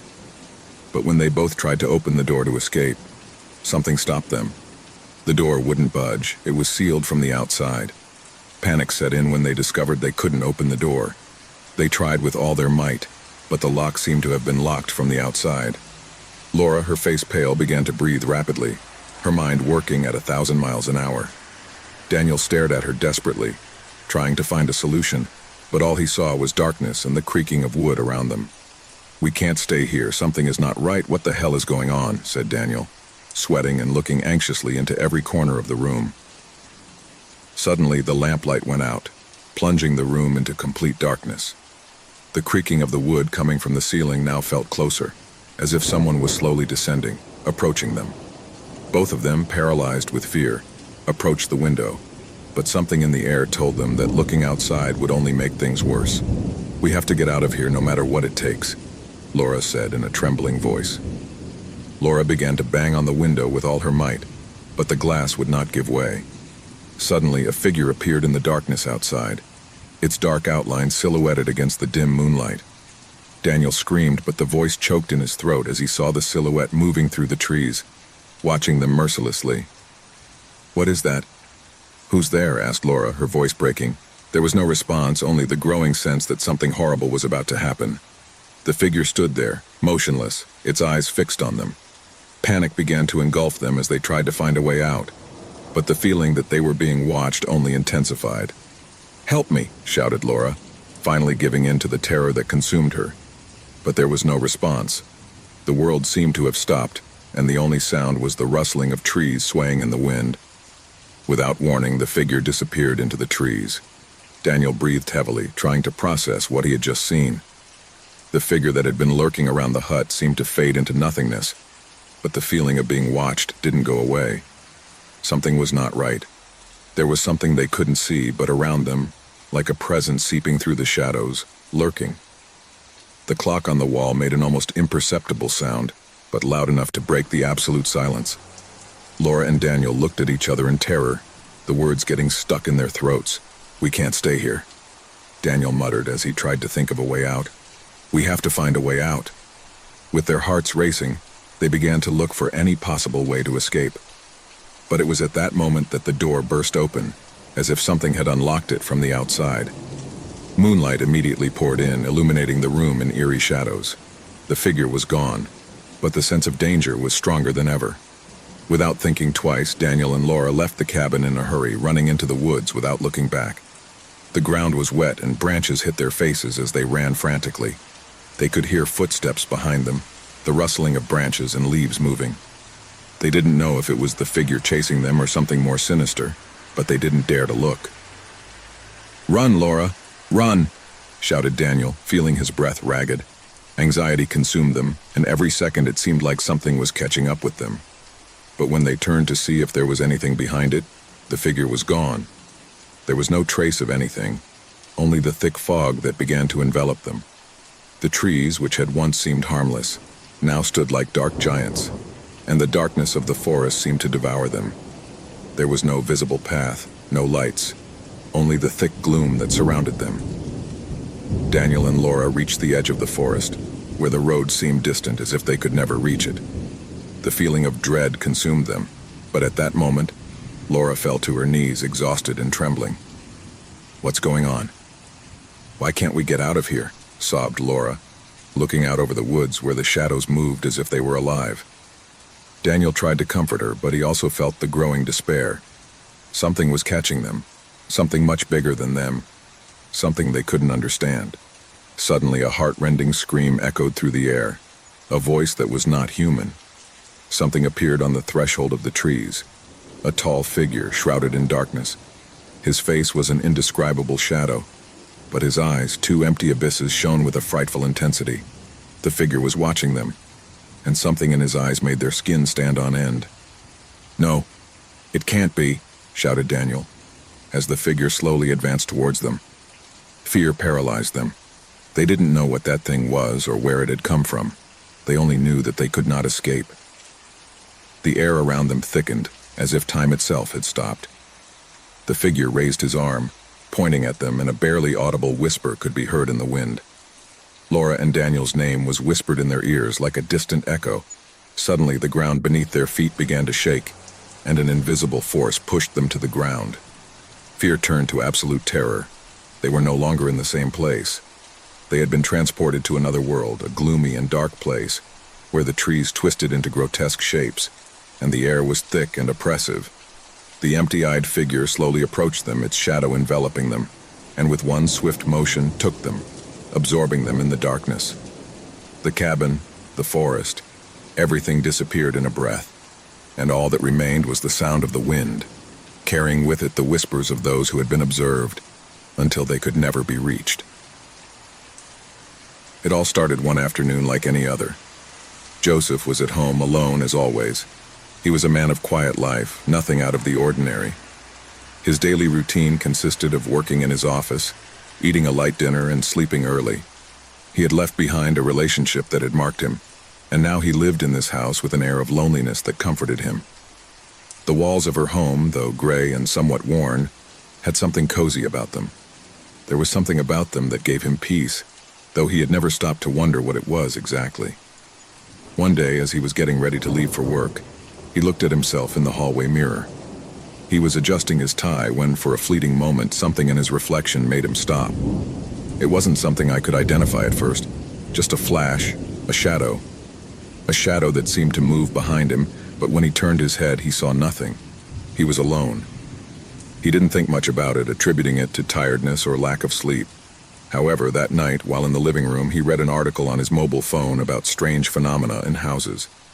The idea of the paranormal began to haunt his mind. The next time he passed by the hallway mirror, he saw the shadow again. This time it was more apparent, as if the figure of something was behind him, watching, stalking.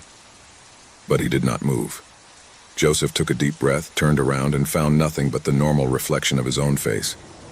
From that day on, the shadow began to appear in every mirror in the house. On the bathroom mirror, on the small mirror on the dining table, on the mirror at the entrance of the house. It was always the same shadow, always following the same pattern, moving slowly, as if it had a life of its own. Each time Joseph looked at himself, the figure seemed to draw closer to him, as if it intended to reach him. At first, Joseph thought he was losing his mind. It was not possible. How could a shadow have a will of its own?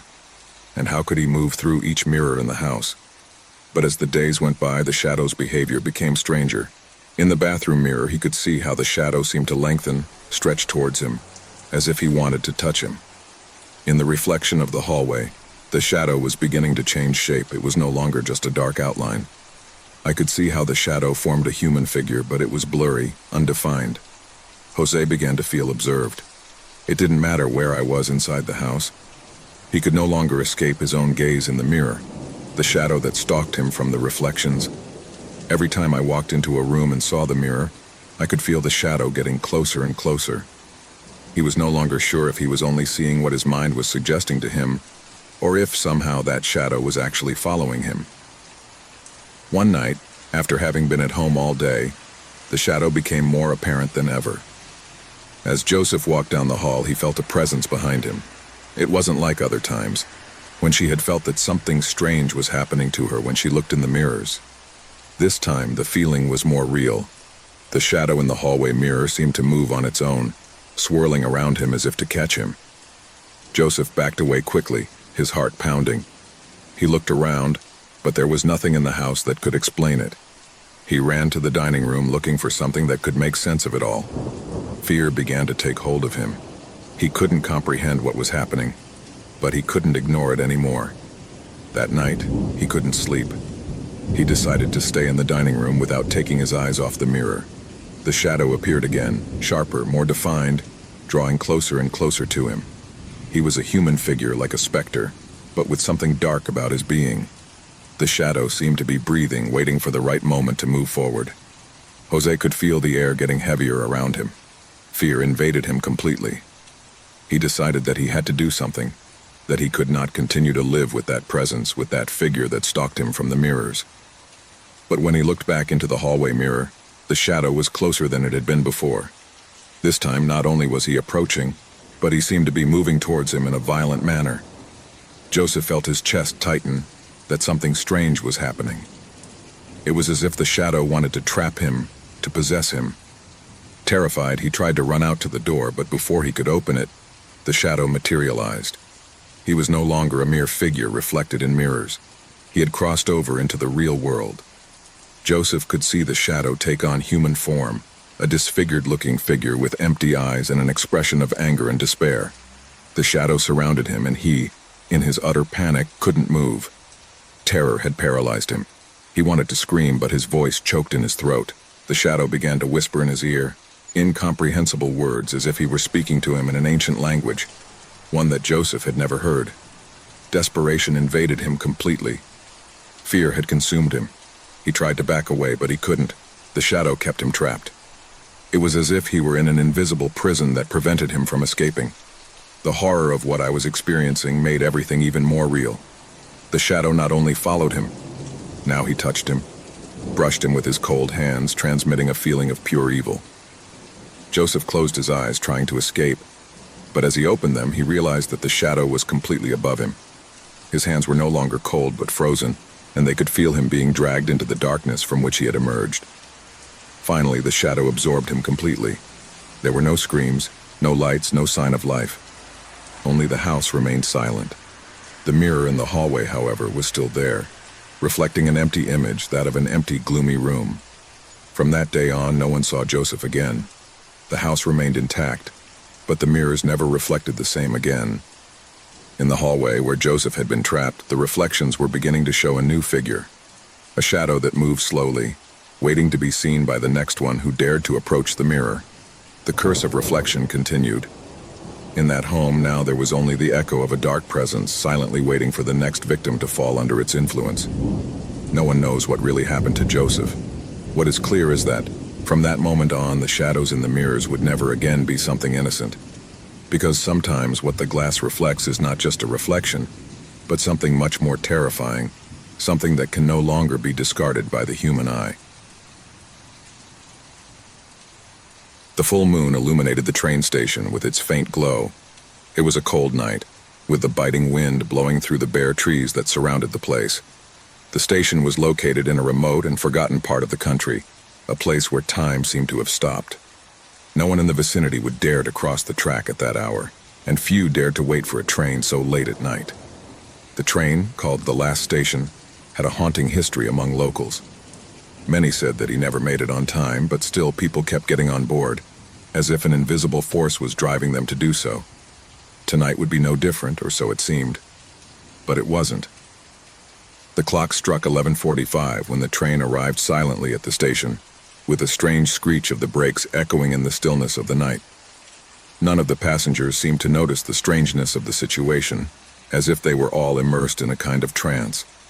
The train, long and dark, stopped gently, but its lights flickered erratically, as if it were fighting something that could not be seen.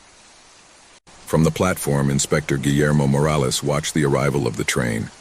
It was his job to check the departure and arrival of the trains, but something didn't fit. This particular train was the last of the night, but something gave him a bad feeling. Looking at the car, he noticed that it seemed larger than usual, as if there were a strange expanse inside, a space that could not be identified from the outside. No one else seemed to have noticed. With a sigh, the inspector approached the train. The few passengers who got on and off the carriages did not look around, they only made their way quickly inside. There was something about their faces that made him uncomfortable. Empty, alien, as if they were under a spell. The faces of the travelers did not reflect any emotion. There were no children playing or conversations between adults. Only silence and an overwhelming coldness. Morales looked away, uncomfortable, and went to the control booth. The train left at the appointed time, and there was a feeling at the station that something was about to happen, but it was still too early to tell. Hours later, at the stroke of dawn, the destination station, located in a distant town, tried to verify the arrival of the train. The station's clock read 3 a.m. when the phone began ringing. The destination station operator, a woman named Beatrice, picked up the receiver, ready to receive the usual night train report. But on the other end of the line, Inspector Morales' voice froze his blood. "There is no trace of the train. He didn't come, Beatrice. No one has seen anything." Beatrice was silent. At the destination station, everything seemed normal. The clear sky and the stillness of the early morning seemed to indicate that nothing out of the ordinary would happen that night. However, doubt settled in his mind. This train, like all the others, had departed from the remote station at its exact time. Where was it? "Have you checked everything, Morales?" asked Beatrice, although she knew that her voice betrayed fear. Morales took a deep breath before replying, "Nothing. There is no sign of the train. The only thing I know is that the train keeps passing through the stations, but it doesn't stop. He doesn't stop at any of them." Beatrice felt a chill run down her spine. What was happening? The idea that a train could simply vanish was a terrifying thought, but the feeling that the remote station was not connected to any tangible reality was even worse. The phone went silent for a long minute. Then Beatrice got up from her chair and looked around. The control room looked empty, even the lights were flickering. There was no sound coming from the tracks, just the cold wind blowing inland. The sound of the train never came. At that moment, something terrible happened. Beatrice saw how the lights of the station flickered and then went out completely. The air became dense, heavy, as if the atmosphere itself were being sucked in by something invisible. Suddenly the lights came on again, but it was no longer the usual season. The clocks were showing the wrong time, the train signals were out of place, and the air had become thick and murky. But the worst was yet to come. Beatrice walked to the window. From there he could see the track, the same night train, stopped at the station. However, something did not fit. It was not the train that had left hours before. This train was much darker, almost black, as if it were made of shadows. The carriages seemed to be deformed with a strange distortion on their edges, and the lights inside each of them were not a normal color. They were red, a sickly and unnatural hue. The passengers, or what was left of them, leaned out of the windows, their faces empty and icy, as if living dead. A heart-rending scream echoed from deep within the station, coming from inside the train. Beatrice backed away, panic taking over her body. There were no words to describe what he felt. He knew that something had happened to this train, something beyond his comprehension. He wanted to run, but his body did not respond to him. The train, which never stopped at its destination station, was now in front of her, but it wasn't empty, not completely. The passengers, those pale, dead faces, stared at her. Some began to move towards the doors, approaching the window. Beatrice could see them more clearly now, with her empty eyes reflecting the moonlight. One of them, a scruffy-looking man, raised his hand to the window as if trying to catch her. Suddenly, the station fell into a deep silence, a silence so thick that it seemed to crush Beatrice with its weight. The train began to move slowly, sliding into the darkness, as if somehow knowing that its fate was none other than condemnation. A curt whisper reached Beatrice's ears, a broken voice coming from the depths of the train. "We're leaving, and we will never return." The station, the train, and everything that had ever existed in that place disappeared with the passing of the seconds. The train was no longer the train it used to be. It was no longer a simple steel and steam engine. He was now a conductor of lost souls, of people trapped between time and death, on an eternal journey into the unknown. Morales never returned to his station. The disappearance of the train and its passengers was an irrefutable mystery. No one saw Beatrice or the passengers on the train again. All that remained was the echo of a distant whisper. The train will never stop. A group of friends, tired of the daily routine, decide to venture out on a camping weekend. They sought to get away from the noise of the city, disconnect from technology, and enjoy nature. The forest, deep and mysterious, seemed the perfect place for his escape. They never imagined that they would enter a nightmare that would mark their lives forever. It was a Saturday afternoon when they arrived at the clearing where they set up camp. Around him, trees rose like dark giants, their elongated shadows stretching in all directions. The atmosphere was dense, almost oppressive, as if the forest itself were watching his every move. However, in their enthusiasm for adventure, they didn't pay too much attention to the warning signs emanating from the place. After settling in, they decided to explore the forest. They entered a path that seemed to take them even deeper into the heart of the forest. As they walked, the lushness of the place became more unsettling, as if the vegetation enveloped them and hid them from the outside world. Soon they came to a small cabin that seemed to have been there for decades, covered in moss and with broken windows. The atmosphere was gloomy and decadent. "Should we go in?" asked Laura, the most fearful of the group. Everyone looked at her, but no one answered immediately. The place exuded a sense of abandonment and mystery, and despite the latent fear, a strange curiosity pushed them to approach. They decided to go in. The door creaked as it opened, and a heavy, stale air greeted them. Inside, darkness seemed to embrace everything around him. Dust covered every surface, and the air was thick, as if time itself had stopped within those walls. However, there were no signs of life. No animal, no sound, just an absolute silence that was more terrifying than any noise. "What happened here?" muttered Tomas, the most adventurous of the group. He looked around, looking for clues that explained the abandonment of that place, but he found nothing that gave answers. Then, something caught his attention. A strange dark spot on the ground, as if something or someone had crawled there. He couldn't help but feel a growing uneasiness. The group began to explore more cautiously. They walked through the rooms, each one more somber than the last, but there was nothing out of the ordinary, except for an uncomfortable feeling that was intensifying. That's when Emily, the most outgoing of the group, heard something. A whisper, as if someone were muttering his name in the distance. His eyes widened and a wave of fear swept through his body. "Did you hear it?" he asked, trembling. The others looked around, but there was nothing, only the sepulchral silence. However, that unsettling feeling did not go away. Suddenly, as they explored the upper floor, a heart-rending scream broke the silence. It was Tomas's cry. They quickly ran to the source of the sound, but when they arrived, Tomas was gone. The place where he had been had only a trace of scrambled earth, as if something had dragged him with force. "Where is he?" shouted Laura, her voice filled with panic. The others didn't know what to think. Had it been an accident? Or was something much more sinister going on? Desperate, they began to search for Thomas, calling out to him, but the cabin seemed to offer no answer. The hours passed without finding any clues, but something else was happening. The air, once charged with stillness, now seemed to move, as if something invisible were watching them. Each sound seemed amplified, and the tension grew in each of them. As the night wore on, a sense of paranoia gripped the group. Fear turned to terror. Every creak of the wood, every gust of wind seemed like a reminder that they were not alone. Something was lurking, something they didn't want to see.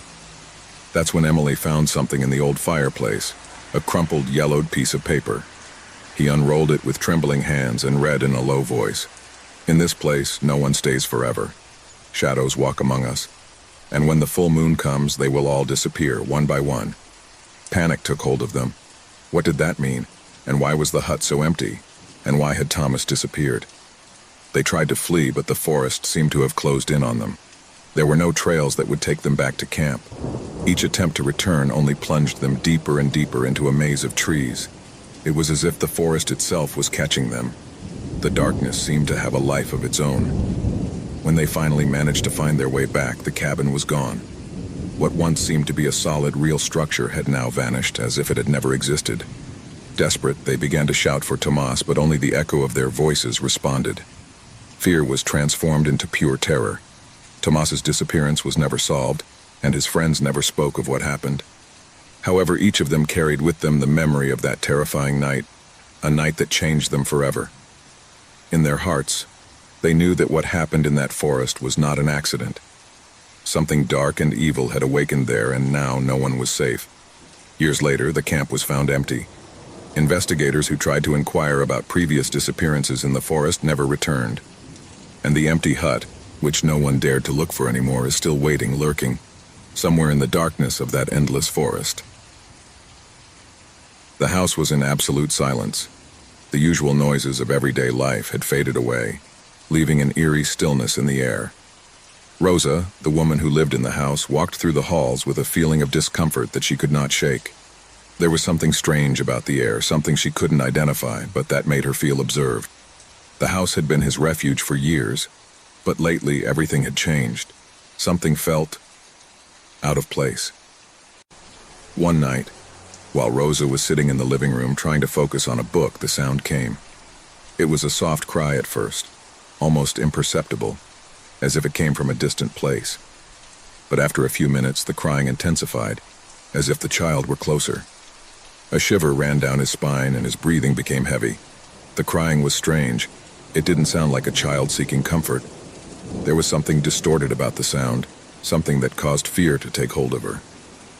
Rosa stood up suddenly, throwing the book on the floor. He walked towards the door of the hallway, looking cautiously around. The crying seemed to be coming from a specific place, a room at the end of the hallway. An antique cupboard covered with a layer of dust was there, like a monument forgotten in time. The crying came from there, from inside that closet. Fear invaded her completely, but something pushed her to investigate.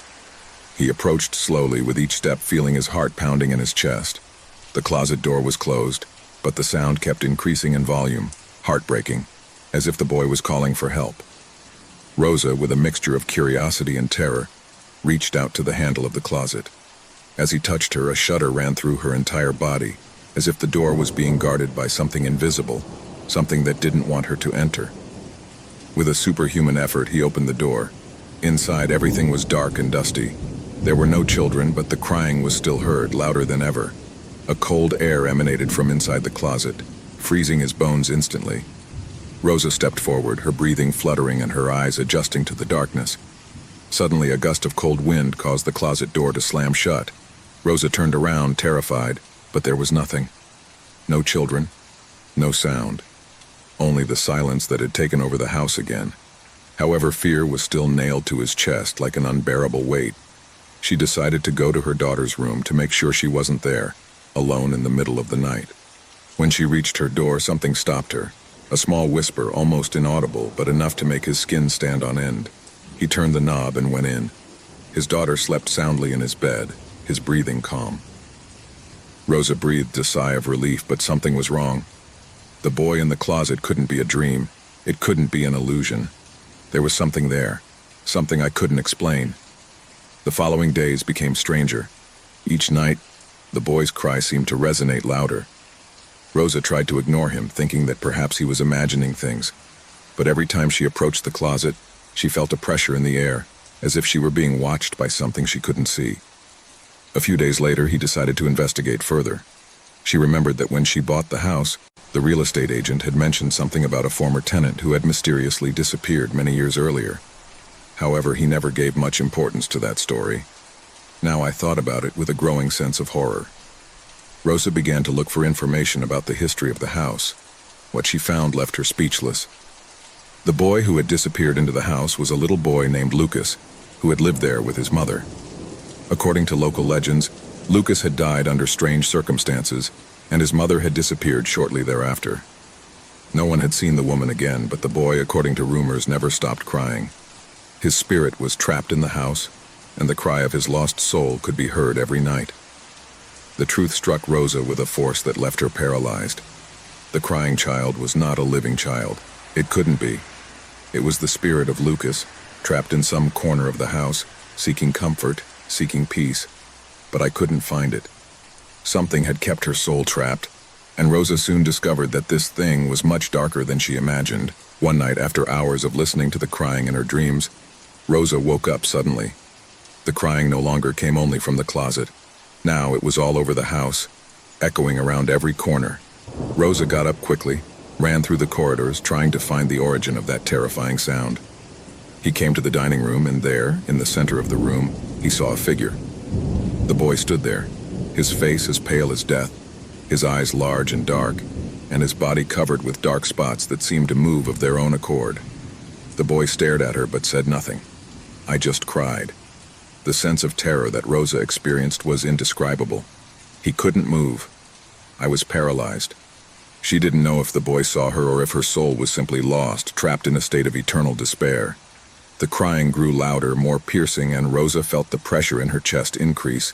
The air was thick, heavy, and seemed to get colder and colder. The child's figure began to fade, but his crying did not stop. Instead, a dark shadow emerged from the ground, taking the form of a monstrous figure.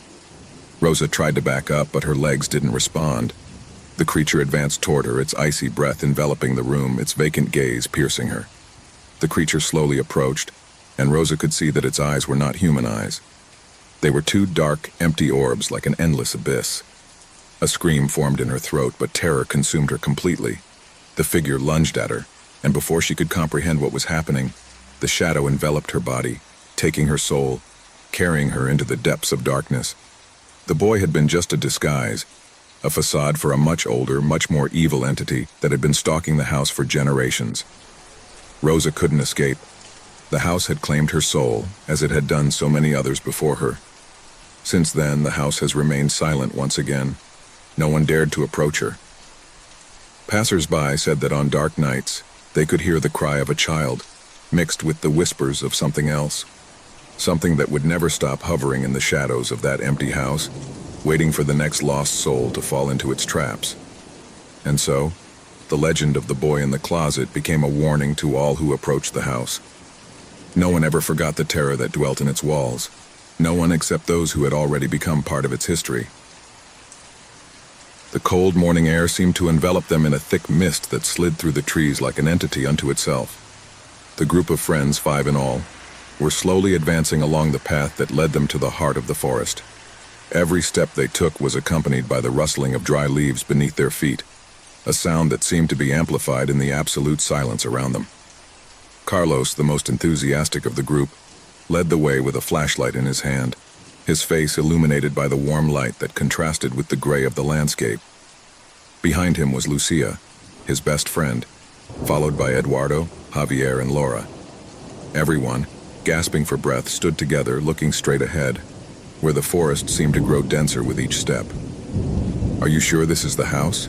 Lucia asked, with a tone that denoted a certain fear, although she tried to hide it.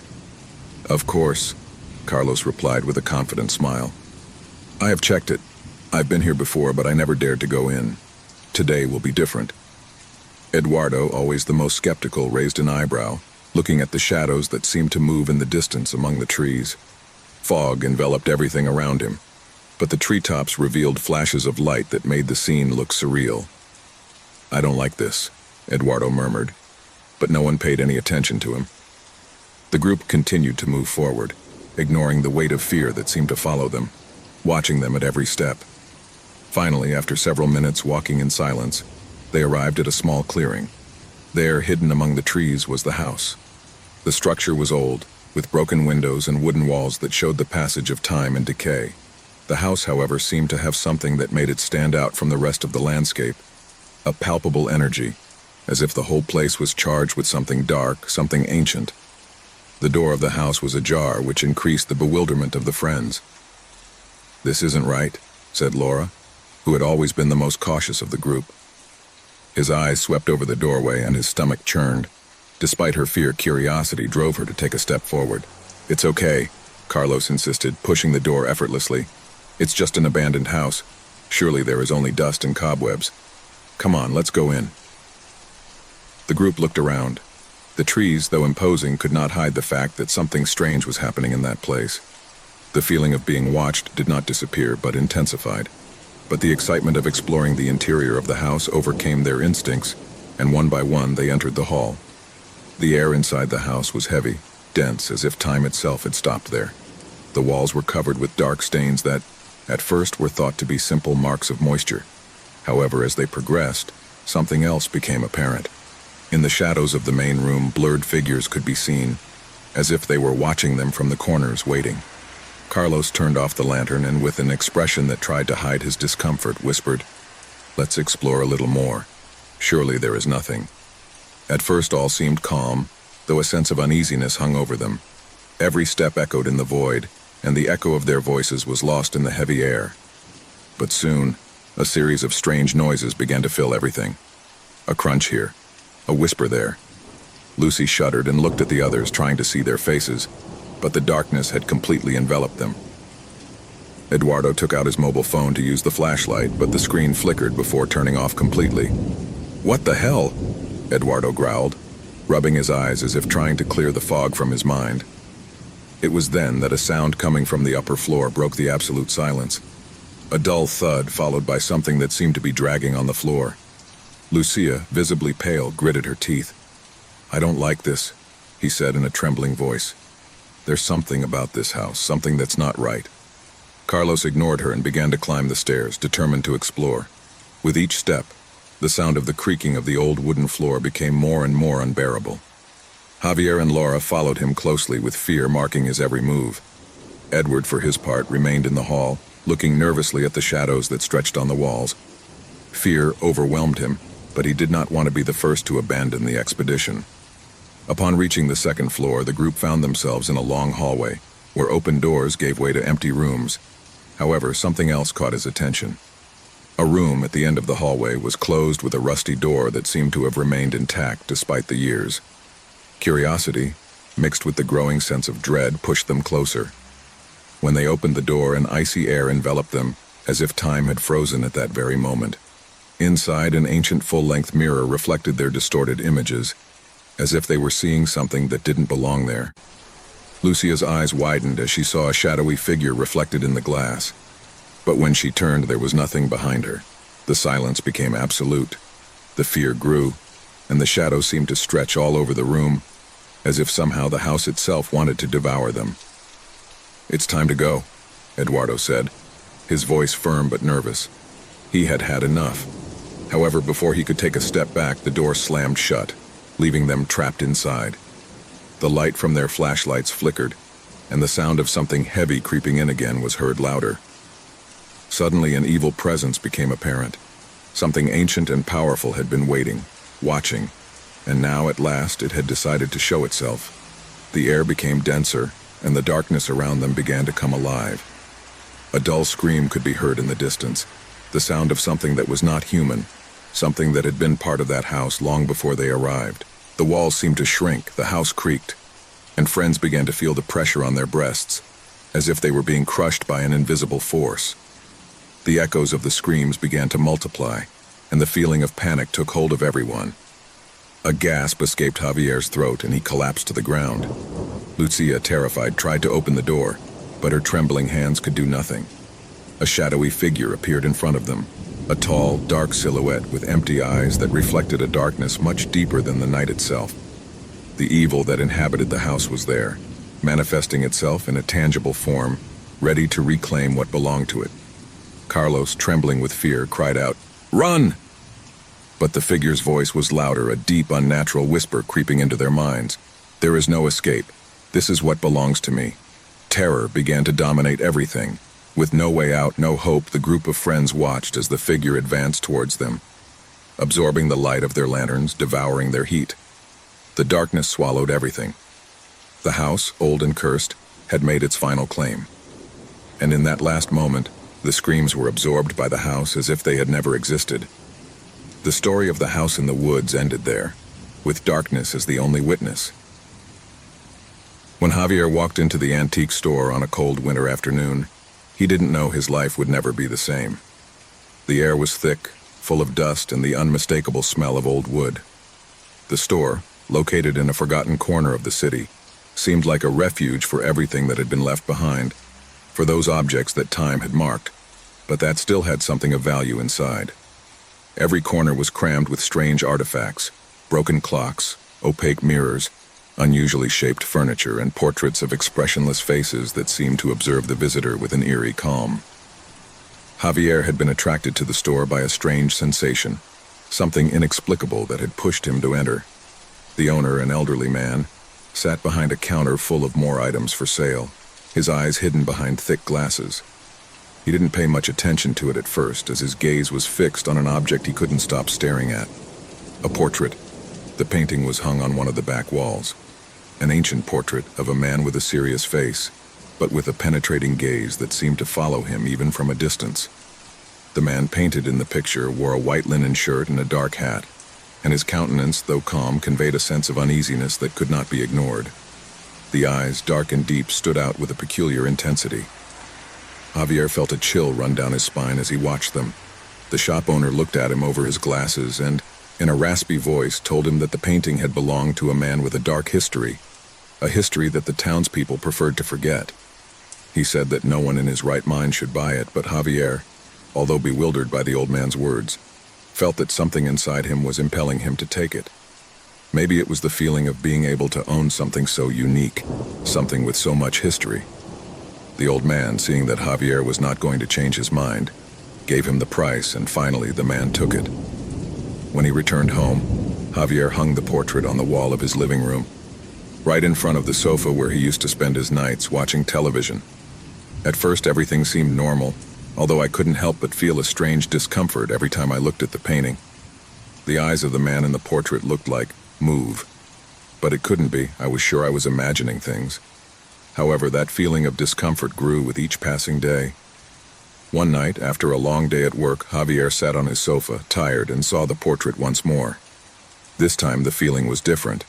The eyes of the man in the painting not only followed him, but stalked him. No matter where he moved in the room, those eyes stared at him. A chill ran through his body as a cold sweat pooled on his forehead. He blinked several times, trying to get the idea out of his head. It couldn't be real. How could it? It was just a painting. But as the night wore on, the presence of those eyes made him feel more and more trapped.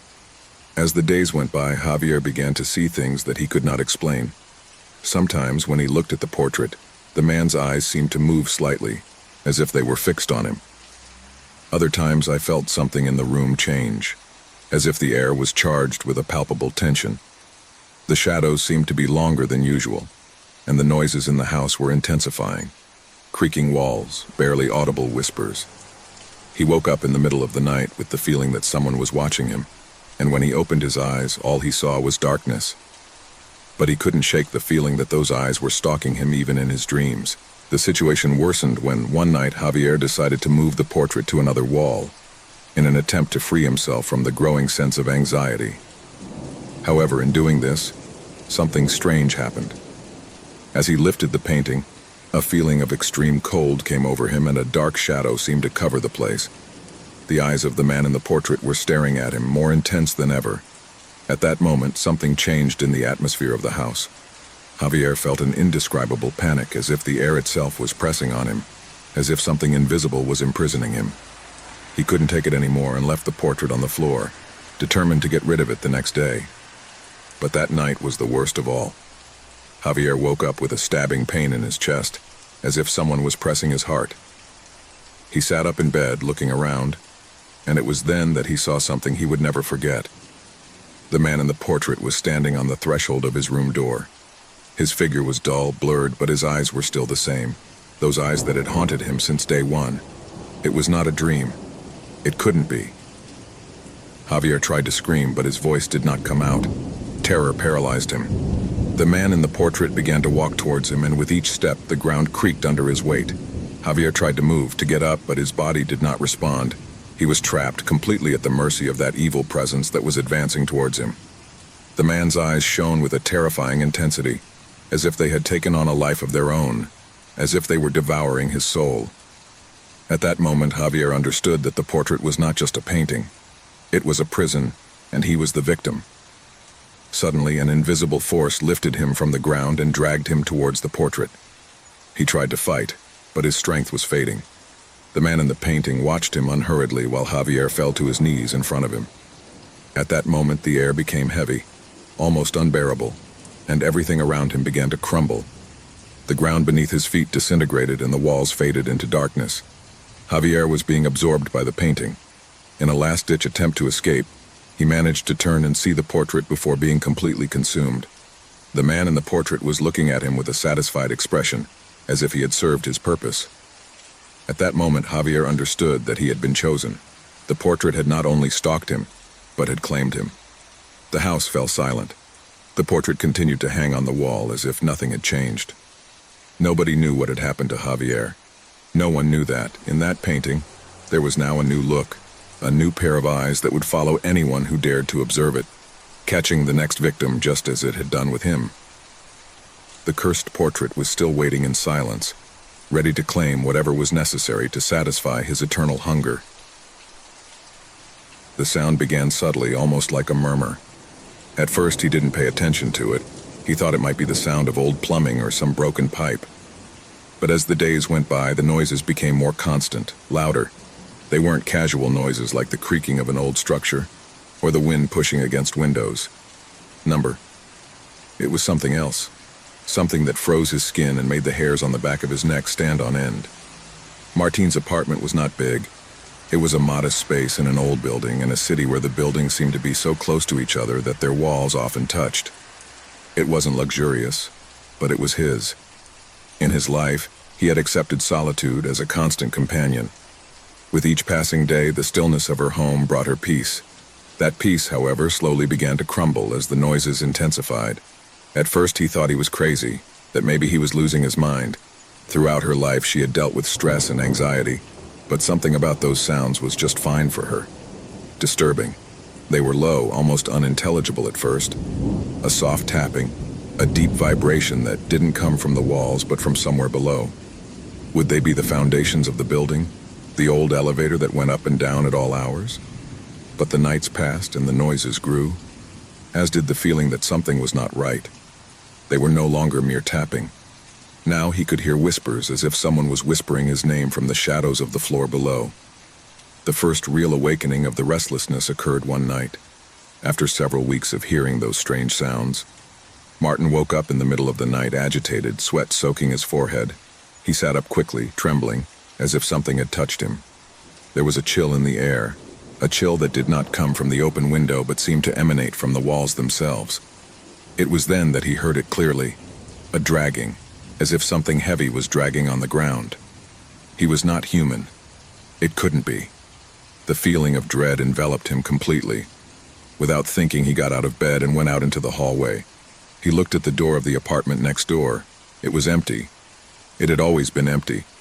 There had never been anyone on the lower floor. Martin had investigated at first, looking for answers to those noises, but he had never found anything. Something didn't fit. Something in that building was completely wrong. He decided to take matters into his own hands. If the noises were coming from the lower floor and no one was there, then what was causing them? And why did he feel those noises calling to him, as if someone were whispering to him in the dark? The basement door was locked, but that didn't stop Martin. That night, armed with a flashlight and a determination that arose from pure fear, he went into the basement. At first, his flashlight barely shone a couple of meters in front of him, but as he advanced, the air became denser. The stench as of stagnant moisture filled his lungs and made him cough. Something was not right. Not only was the air strange, but the walls seemed to be full of scars, marks I couldn't identify. The feeling that someone was watching him grew with each step he took. Suddenly, the flashlight flickered. Darkness grew around him, and for a moment he thought the world was fading away. Then a noise made him stop. A dull thud, a creak, as if something heavy was moving in the dark. Martin swallowed hard and kept going, although his body asked him to flee. Finally, the flashlight shone on a figure, a shadow in the darkest corner of the basement. The first thing he noticed was the shape of this creature. Its body was tall, skeletal, covered in pale gray skin that seemed to absorb light. The eyes, if I could call them eyes, were two black, empty orbs, glowing with a yellow, inhuman light. That creature was not human nor animal. It was something much older, something that was hiding in the shadows, feeding on something I couldn't understand. Martin could not move. He was paralyzed with terror. The creature, with slow but sure movements, began to crawl towards him. Every step he took echoed off the walls as if the ground was shaking. Martin tried to back up, but his legs did not respond. Fear had trapped him. The creature got closer and closer. A cold breath ran down Martin's back, and darkness closed around him. He could feel the weight of that presence, as if he were being absorbed by it, as if the shadows themselves were surrounding him, taking possession of his being. At that moment, the flashlight flickered again, and in the darkness, Martin could hear a whisper, one he would never forget. "It's too late." The shadow of the creature spread through the basement, and Martin, unable to react, fell to the ground. The creature silently moved even closer, brushing its skin with its icy touch. The creature then began to speak in a strange whisper, a murmur that seemed to penetrate its mind. He told him dark stories, stories of those who had fallen before him, those who had come too close to the lower floor and paid the price. There were beings, entities, dwelling in darkness, waiting to be awakened. Martin, hearing those words, felt his soul being torn apart. An indescribable fear consumed him as the creature dragged him into the shadows. At that moment, Martin understood the worst of all. Not only was the creature a being who lived in darkness, but that darkness was his home, and he had stepped into his realm beyond what was allowed. Terror enveloped every corner of the apartment as the figure disappeared from their sight. No one saw Martin again. No one heard the strange noises coming from the lower floor again. The creature, however, continued to wait, feeding on the darkness and the lost souls that time and again fell into its trap. A few months later, a new tenant moved into the building, and that same night, the whispers on the lower floor began again. A group of urban explorers made up of Laura, Tomas, Javier, and Susana found themselves at the foot of an imposing abandoned psychiatric hospital. The facade, of a somber gray, showed the ravages of time and the lack of care. Broken windows gave glimpses of cluttered rooms, and the front door, rusty and overgrown, seemed to whisper forgotten stories. "Are we sure of this?" Laura asked, the most cautious of the group, as she looked at the deteriorated structure in front of them. Tomas, who had always been the boldest of the group, smiled defiantly. "Nothing to worry about. We just have to do some exploring, take some photos, and get out before it gets dark. Everything will be fine." Susana, with the camera in hand, pointed at the doors of the hospital. Although his face showed a mixture of excitement and doubt, he didn't want to be left behind. "Come on, Laura. It will only be an adventure. If you're scared, just don't look," he said with a nervous laugh. The group moved forward, crossing the threshold of the hospital. The air was permeated with a damp, acidic smell. The echo of his footsteps echoed through the empty corridors, interrupted only by the sound of the wind blowing through the cracks of the broken windows. The hospital seemed deserted. The paint on the walls was peeling, and broken and dusty furniture was piling up in some rooms. However, an unsettling sensation hung in the air. It wasn't the simple abandonment of the place that baffled the explorers, but the feeling that something, or someone, still inhabited those walls. Javier, the most intrepid of the group, went ahead.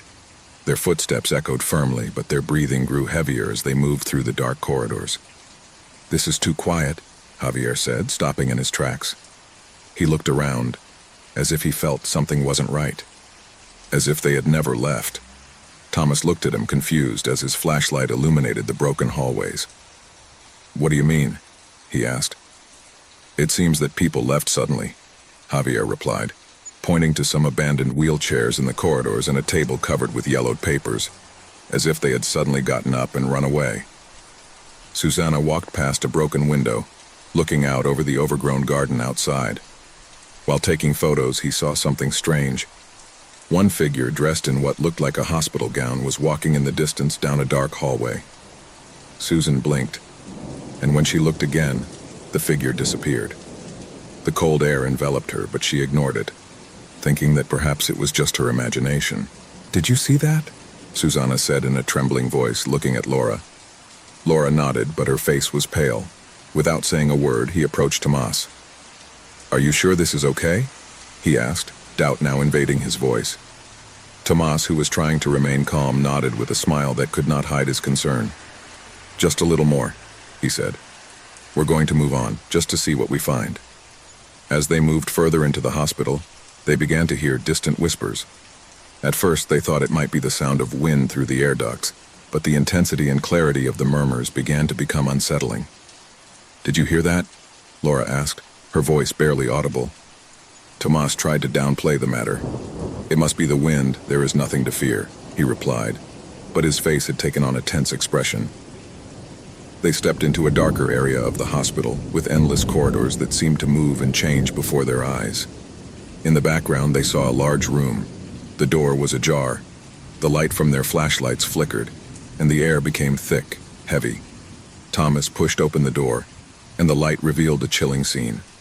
The hospital corridors were littered with abandoned beds, But what they didn't expect to see were dark figures, with expressionless faces, walking slowly between the beds.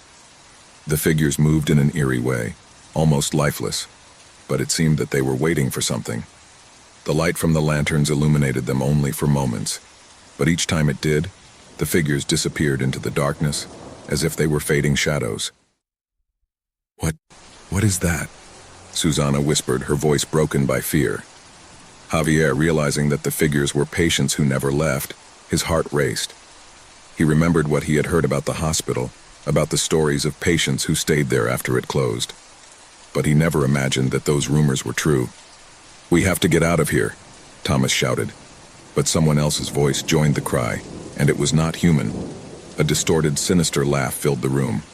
Suddenly, the figures began to move towards them, walking in a synchronized manner with slow but sure steps. The doors slammed shut, trapping them in the center of the room.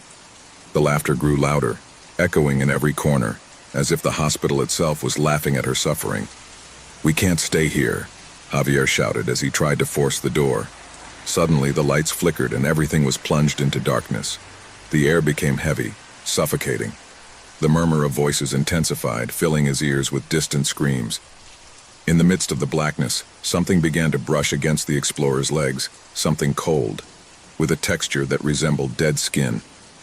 "Run!" Susanna shouted, pushing everyone towards the exit. But as they advanced, they realized that the corridor was getting longer and longer. Every time they tried to walk, the hallways seemed to move, as if they were being dragged backwards. "We're not going out. We're not going to get out of here," Laura murmured, looking terrified at the others. Fear enveloped her. The figures were closer, their faces warped and empty, moving slowly, as if they knew they had no escape. Desperation began to take hold of the group. The terror was palpable. The corridors closed around him, the doors were useless. They were trapped in a place that had never been abandoned. The patients of the hospital, the souls trapped in that place, kept walking the endless corridors, waiting to be attended by the doctors who would never return. "No, I don't want to die here," said Thomas, weeping as he fell to his knees. "What do they want from us?" Javier asked, his voice broken with terror. But the answer was simpler than they thought. They didn't want anything, they just waited like them. They hoped to be released from a prison that would never let them escape. As the laughter intensified, the lights came back on, revealing the face of the nearest patient. His face, emaciated and lifeless, stared at them. With a blank stare, he began to mumble something, and the words reached his ears with terrifying clarity. "You will never leave. Never." The mental hospital had been closed, but the souls of those who never received care were still wandering in its halls, waiting for someone else to arrive, never to leave again. Horror and panic invaded the hearts of the explorers as their bodies vanished, one by one, as if they had never existed. Finally, the hospital was closed again, and the figures like shadows continued walking, waiting for the next ones who dared to challenge their domain. The road stretched out before him like a snake, winding through the vast desert of night. The man, Juan, had begun his journey at sunset, and although the empty, dark landscape did not worry him at first, something was beginning to change in the air. It was as if darkness itself was breathing, waiting, lurking. The radio, turned on in an attempt to fill the silence, emitted only static, a low, annoying sound that, for some reason, kept unsettling him. The journey must have been long, but Juan had already traveled more than half of the route. The endless road and the loneliness of the night were beginning to take their toll on his mind. Every time he looked in the rearview mirror, he could see a faint light, a kind of glow in the distance. At first he thought it was another vehicle traveling in the same direction, but over time, the light began to look more and more like a lingering shadow, as if it was following him, lurking at his distance. It wasn't a car like the others. It was something he couldn't clearly identify, but the feeling of being watched, of being pursued, took his breath away. The light in his rearview mirror didn't disappear. It didn't fade like a car taking an exit or pulling off another road. No, that light was still there, always behind him, like an invisible weight on his back. Sweat began to tarnish his forehead. There were no signs of other roads or gas stations for miles, only him and the light. What was happening? He accelerated slightly, hoping that the distance between them would increase, but it didn't happen. The light remained there, fixed. In the back of his mind, a small voice began to whisper, a voice he had never heard before tonight. You are not alone. Finally, after what seemed like an eternity, he saw the light of a gas station in the distance. It was a small oasis in the middle of nowhere, but to him it represented the only refuge that could offer him some security. He approached quickly without looking back. The car that had followed him was still far away, but in his mind, it was too close. As he stopped by the gas pump, a shudder ran through his body. The gas station was empty with no one in sight. The only light came from fluorescent tubes that buzzed and flickered irregularly. The air, hot and heavy, seemed to crush him, and the smell of gasoline enveloped him in an oppressive atmosphere. John got out of the car quickly and began to fill up the tank, his trembling hands moving awkwardly down the hose. He glanced sideways at the car that was still stationary at a safe distance, just across the road. I couldn't see the driver clearly, but I felt his presence as if I were watching his every move. At that moment, a figure emerged from the shadows, walking towards him with long, calm steps. The man didn't say a word, but his presence was impossible to ignore. He was wearing a long coat and a cap that partially covered his face. The figure stopped a few yards away from John and, with a soft but deep sigh, spoke. You're going to need a lot more than gasoline to escape what's following you, the figure said quietly, his tone deep and filled with a strange echo that seemed to reverberate through the air. Juan took a step back, his heart began to beat harder. The feeling of terror ran down his spine like an icy chill. Who was this man? How did he know what he had been feeling? Trepidation invaded him completely, but he could not help asking, What do you mean by that? His voice sounded tense, forced. I didn't want to know the answer, but curiosity got the better of fear. The stranger raised his hand, pointing toward the car on the other side of the road. Juan looked over there, but could see nothing to confirm the man's strange statement. The distance between them was too great, and darkness enveloped everything. However, when he turned his gaze to the figure in front of him, the man was already closer, too close. The car, it's not what it seems, he said with a frightful calm. He's there because he has a reason. And you have been chosen. Panic took hold of Juan, and a shiver ran through his skin. Chosen for what? What did all this mean? Suddenly, the sound of the car that had been following John grew louder, rapidly approaching. The headlights illuminated the gas station with a blinding light. But the worst thing was not the light, nor the sound of the wheels on the asphalt. The worst thing was the sensation that ran through his body. It was as if everything was in slow motion, as if time itself had been distorted. The pressure in his chest choked him. Something was not right. The man in front of him smiled slightly, a smile that didn't reach his eyes, which was still as cold and empty as the shadow around them. It's not an accident, my friend. No one who enters this road leaves it without leaving something behind. And now you have something that belongs to them. Before Juan could react, the car that had been following him pulled up next to him. The driver's door slowly opened. The driver, a man with a cold, empty stare, peeked out. There were no emotions in his eyes, only the intensity of someone who had witnessed something beyond human comprehension. It's time for you to pay, the driver said in a guttural voice, as if the words came from a distant and gloomy place. Juan tried to take a step back, but his legs did not respond. Terror had completely paralyzed him. The stranger's figure looked at him one last time, and his face changed into a grimace of horror, as if he finally understood what was about to happen. The driver of the car walked towards him, and with a quick movement grabbed his arm.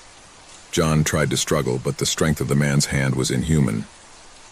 A strange noise filled the air, as if something was torn inside, something that shouldn't be there. We've been waiting for you, the driver said, his tone now full of malice and control. This is the last stop for you, pal.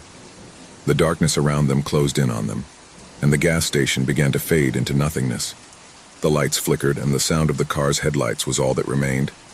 An indescribable chill enveloped him, and for a moment John felt that he was being sucked into the darkness itself. The strange man disappeared, and the road in front of him dissolved into the void. The car, which once seemed so real, was now just another shadow in the eternal night. And the man who had followed him, it no longer existed. Juan was no longer there.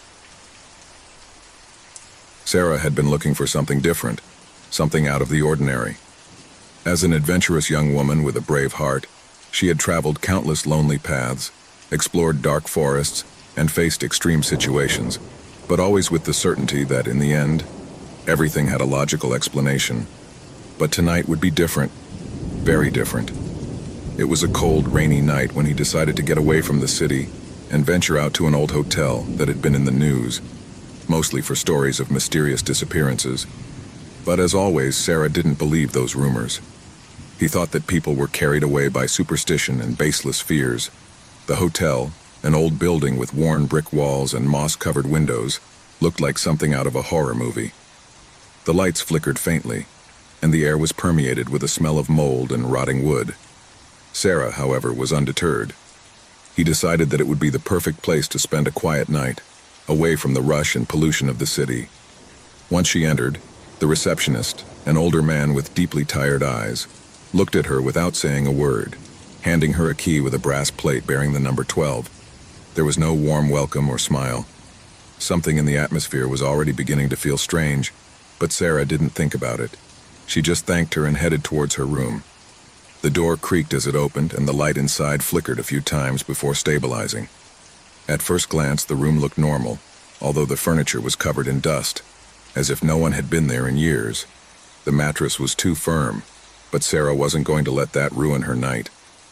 He left his backpack on the table and sat on the bed, enjoying the silence that enveloped the place. A few hours passed, and the rain was pounding against the windows. The sound, initially relaxing, soon began to feel unsettling, as if the hotel was breathing slowly, like a living entity. It was at that moment that he heard it. A low, almost inaudible whisper came from the walls. Sarah frowned, trying to figure out what it was. Maybe the sound of the wind or some crack that made noise. But as the whisper persisted, it began to take on a more definite form, something that clearly could not be explained by the wind. Sarah, Sarah. It was the only thing the voice repeated softly and constantly. Fear began to take hold of her. It was not a coincidence. Someone or something was trying to communicate with her, but who or what? With his heart pounding in his chest, he got out of bed and walked over to the wall where the whispers were coming from. The skin on his back stood on end, and his hands trembled slightly as he touched the cold, wet wall. Suddenly, the whisper stopped, absolute silence. But before she could take a step back, a new feeling enveloped her. A shudder in the air, as if the room itself had changed, as if an invisible weight were pressing down on his chest. The temperature dropped suddenly, and Sarah could see his breath condensing in the air. Instinctively, he took his mobile phone out of his backpack. The phone, her only connection to the outside world, was the only way she felt safe. When he turned it on, he saw that he had several missed calls and unread messages, all coming from his sister. But what really caught his attention was a strange notification. A recording had been added to her video gallery, a file she hadn't recorded. Intrigued, Sarah began to play the video. The screen lit up with the image of the room where he was, but something was there. Not good. The camera was shaking and the light was flickering more intensely. In the video, a dark figure moved on the edge of the room, barely visible, like a shadow that seemed to dissolve into the darkness. "Sarah, you have no way out." He muttered the voice in the video, a voice that wasn't his own. A deep, guttural whisper that made her instinctively retreat. The figure began to slowly approach, and the moment the shadow touched the camera, the video abruptly cut off. Fear took over Sarah, and a sense of panic invaded her body. She was not alone. Something or someone was watching her, but I didn't know what to do or who to turn to. He ran to the door, trying to get out of the room, but the lock wouldn't respond. He tried once more and again with increasing desperation. The whispers began again, louder, closer. "Sarah, Sarah, ... Breathing rapidly, Sarah turned to the window and saw, in the distance, the figure of a man standing on the threshold of the hotel door, staring at her. A man with a cold, empty expression on his face. In his hand, he was holding a shiny object, something that shone with a strange and unnatural light. It was at that precise moment that the light of the lamp flickered violently and went out completely. Darkness surrounded her completely, and the whisper became a deafening scream, an indescribable sound that seemed to pierce her mind. In desperation, Sarah tried to scream, but her voice faded into thin air. The darkness sucked her in, and her body collapsed to the ground. When the light came back on, the room was empty. The receptionist, the next day, found Sarah's phone on the table next to the bed with the message she had recorded herself before disappearing. "Don't trust the hotel. It's cursed." The hotel returned to its usual silence, but those who passed by said that sometimes, at dusk, They could hear the whispers coming from the walls. The cold, damp wind slipped through the cracks of the broken windows of the old hospital, which stood imposingly in the darkness. The structure had been abandoned decades ago, but the stories and legends of what happened inside were still alive in the memories of those who had survived its mystery. The walls creaked with each gust of wind, and the thick fog surrounding the building seemed to whisper forgotten secrets, as if the earth itself was trying to hide what had happened there.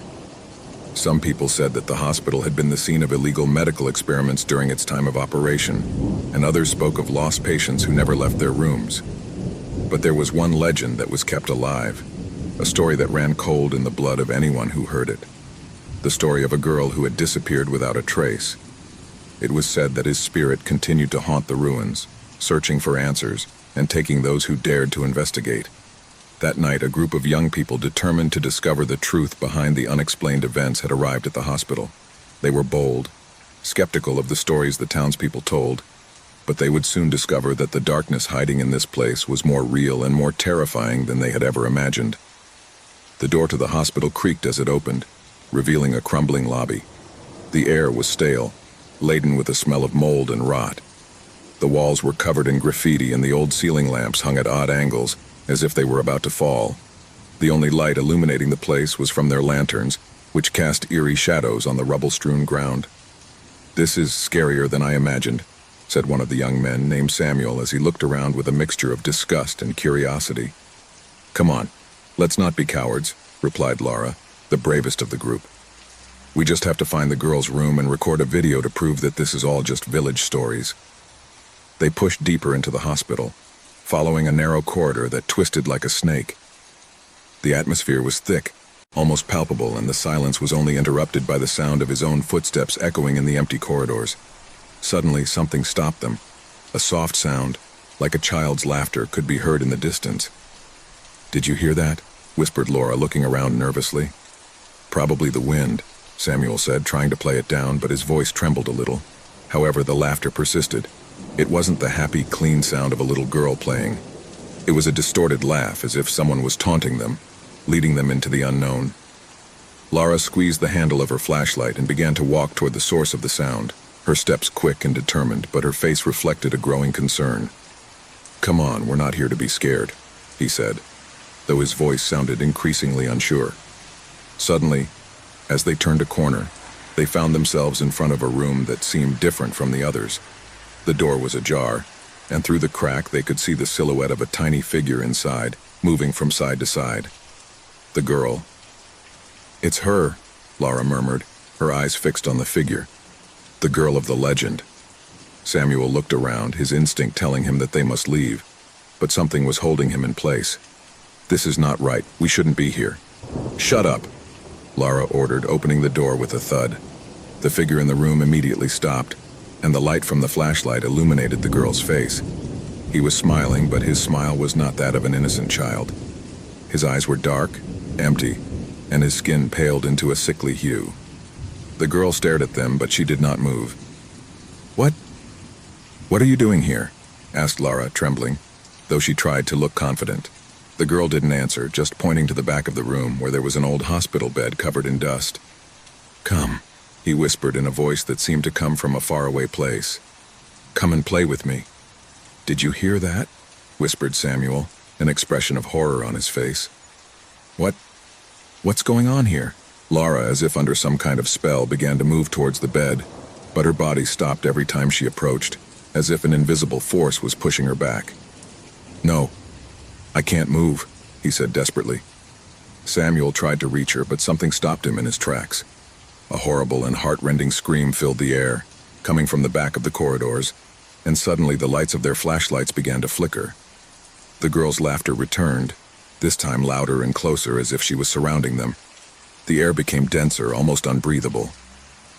"We have to get out of here now," shouted Samuel, tugging on Laura's arm. But the girl stared at them, and a dark shadow emerged behind her, taking shape. It was an indescribable creature with sharp claws and red eyes that reflected the light of its flashlights like mirrors. "Run!" Laura shouted as the creature advanced toward them. But there was no way out. Every door they tried to open was tightly closed, and the building was beginning to crumble around them. The corridors lengthened endlessly, as if the hospital were slowly gobbling them up. The girls' whispers, growing more and more intense, enveloped them. "Come and play, come." Suddenly, everything stopped. The hospital was completely silent. The lights went out. The echoes of laughter faded into nothingness.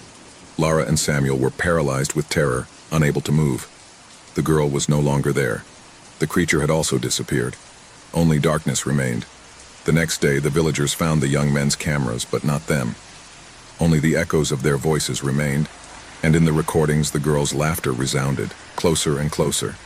No one else dared to enter the hospital after that night. The rumors grew. They said that the girl's spirit was still trapped in the hospital, waiting for others to dare to challenge her. And so, the abandoned hospital continued its eternal vigil, a place of shadows, terrors, and dark secrets. A group of 5 friends, all with hiking experience, decided to go on a trip to the Shadow Hill Forest. They had heard the stories and legends that haunted that place since they were children.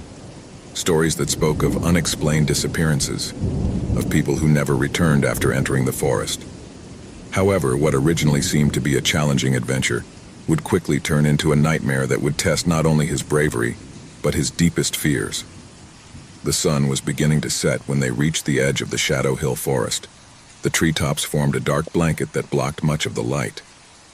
Despite the sinister reputation of that place, the 5 friends did not let fear stop them. They were used to walking in nature, and they believed that stories were just that, stories. They decided to camp near a clearing, a small open area between the trees, which offered them a quiet view of the starry sky. They prepared to spend a relaxed night surrounded by nature, not knowing that this would be the last moment of calm they would experience. As the night wore on, the shadows of the forest seemed to lengthen, and a strange stillness came over the place. None of the friends could remember exactly when it started, but something changed in the air. The wind stopped blowing, and a deep silence invaded the space. Suddenly, one of the group members, Sarah, felt someone watching her. He turned toward the forest, looking for some sign, but saw nothing but the impenetrable darkness of the trees. "Did you hear that?" asked Sarah, her voice trembling slightly. The others were silent, listening intently, but there was no response. Everything was too quiet, as if the forest itself was holding its breath. A few minutes later, the silence was broken by the sound of something rustling in the distance, as if someone were walking through the dry foliage. "It's just the wind," Mark said, trying to sound confident, but his tone wasn't as convincing as he thought. Suddenly, a piercing scream broke the stillness, coming from somewhere nearby. They all got up, terrified, looking around. The sound was so close, but they couldn't see anything. "What was that?" muttered John, his voice raspy on. The group decided that it would be best to leave the camp and return to the starting point, but something prevented them from moving. A sense of unease bound them to the ground, as if the forest would not let them escape. That's when something strange began to happen. Sarah, the most intrepid of the group, stepped forward and began to walk into the woods. "I'm going to investigate," he said without hesitation. The others tried to stop her, but something in her eyes made them hesitate. She seemed to be being drawn to something beyond her comprehension. Suddenly, Sarah disappeared into the trees, as if the forest itself had swallowed her. His friends called his name, but there was no answer. The darkness swallowed all sound, and panic began to take hold of them. "Sarah!" Mark shouted desperately, running to where he had last seen her. But when he reached the edge of the forest, he found only a series of strange footprints, deeply marked on the ground, which disappeared into the blackness of the forest. There was no trace of her. The friends stared at the footprints, terrified. They knew something wasn't right, but the darkness prevented them from seeing beyond. They decided to look for it, but as they went along, the atmosphere of the forest seemed to become denser, as if they were being watched by something they couldn't comprehend. The footprints were getting stranger, as if something had painted them on purpose. "This doesn't make sense," muttered Emma, who was visibly shaking. "Why are there symbols on trees?" The symbols were strange, incomprehensible, with geometric shapes that did not correspond to any culture they knew. The figures seemed to move subtly, as if they had a life of their own. The feeling that someone or something was stalking them intensified. Every time they approached one of the symbols, a cold current ran through their bodies, and a shiver ran through them, the group now completely nervous and not knowing what to do. decided to return to the camp to think of a plan. But when they arrived, something worse awaited them. The camp was completely messy. The backpacks were open, the equipment was scattered on the ground, and the campfire had already been extinguished. The scariest thing, however, was the fact that Sarah's footprints were still there. But instead of disappearing into the forest, they were returning to the camp, surrounding the area where they were now. "What's going on here?" John whispered, his eyes filled with terror. A low, almost imperceptible whisper hung in the air. It seemed to come from everywhere and nowhere at the same time. "Help! Help! Help!" he repeated, echoing like an echo. "It's Sarah," shouted Emma, hoping she was still nearby. But the echo only multiplied, repeating the name of each member of the group, distorted and sinister. In the background, something moved quickly among the trees. A low whistle, like that of a creature in the dark, cut through the air. Panic broke out. Suddenly, Mark disappeared. None of them saw him leave, but when they turned their heads to look for him, he was gone. Only the footprints remained, which seemed to crawl into the forest, into the deep and unreachable. With terror running high, the group began to run, but every step they took seemed to be in vain. The forest, which had at first seemed like a challenge, now closed in on them like a trap. Darkness enveloped them. Branches creaked as if something was moving quickly, and the voices of their missing comrades echoed in their ears. One by one, the figures of friends began to disappear.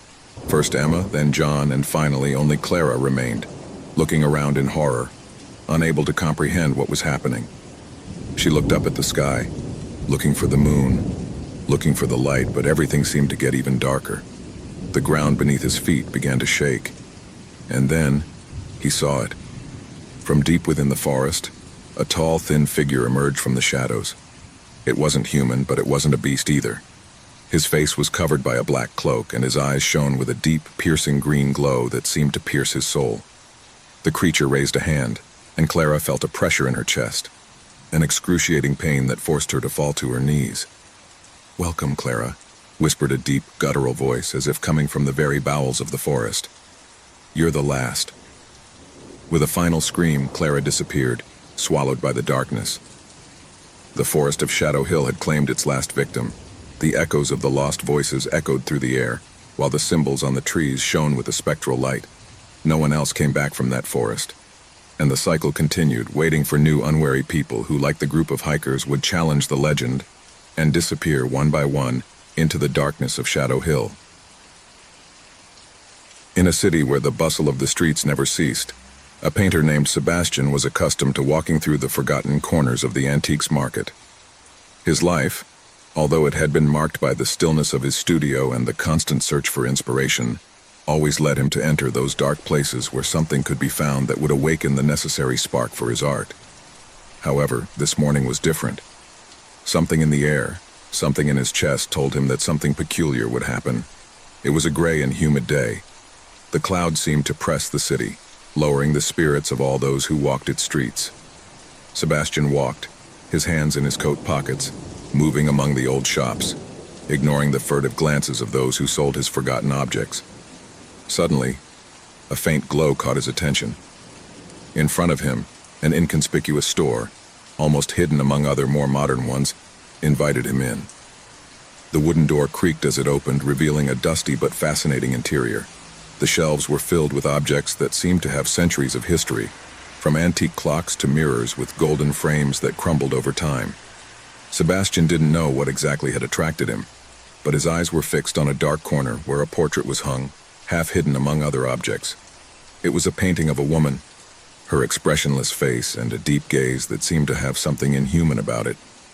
Although the painting was somewhat deteriorated over the years, something in it caught him. It was as if the woman was looking at him, even through the centuries. The price was not low, but Sebastian did not hesitate. The painting seemed to have something special, something that he could transform into art. Without thinking about it anymore, he paid the owner of the store, who with an enigmatic and somewhat disturbing smile handed him the portrait. There were no polite farewells or recommendations, just a slight nod of the head. Sebastian went out, the painting under his arm, not knowing that this apparently harmless object would be the beginning of his doom. Back in his studio, Sebastian hung the painting on the wall. At first, everything seemed normal. The woman in the portrait kept her expression serious, her eyes fixed on some point out of her vision. But as the hours passed, Sebastian began to feel a strange sensation. It wasn't the discomfort of being in a dark room, but something more intense. A presence that seemed to observe him, something or someone that was beyond the layers of paint. At first he tried to ignore it. He sat in front of his easel, painting as he always did, looking for inspiration for a new canvas. However, he couldn't take his eyes off the woman in the portrait.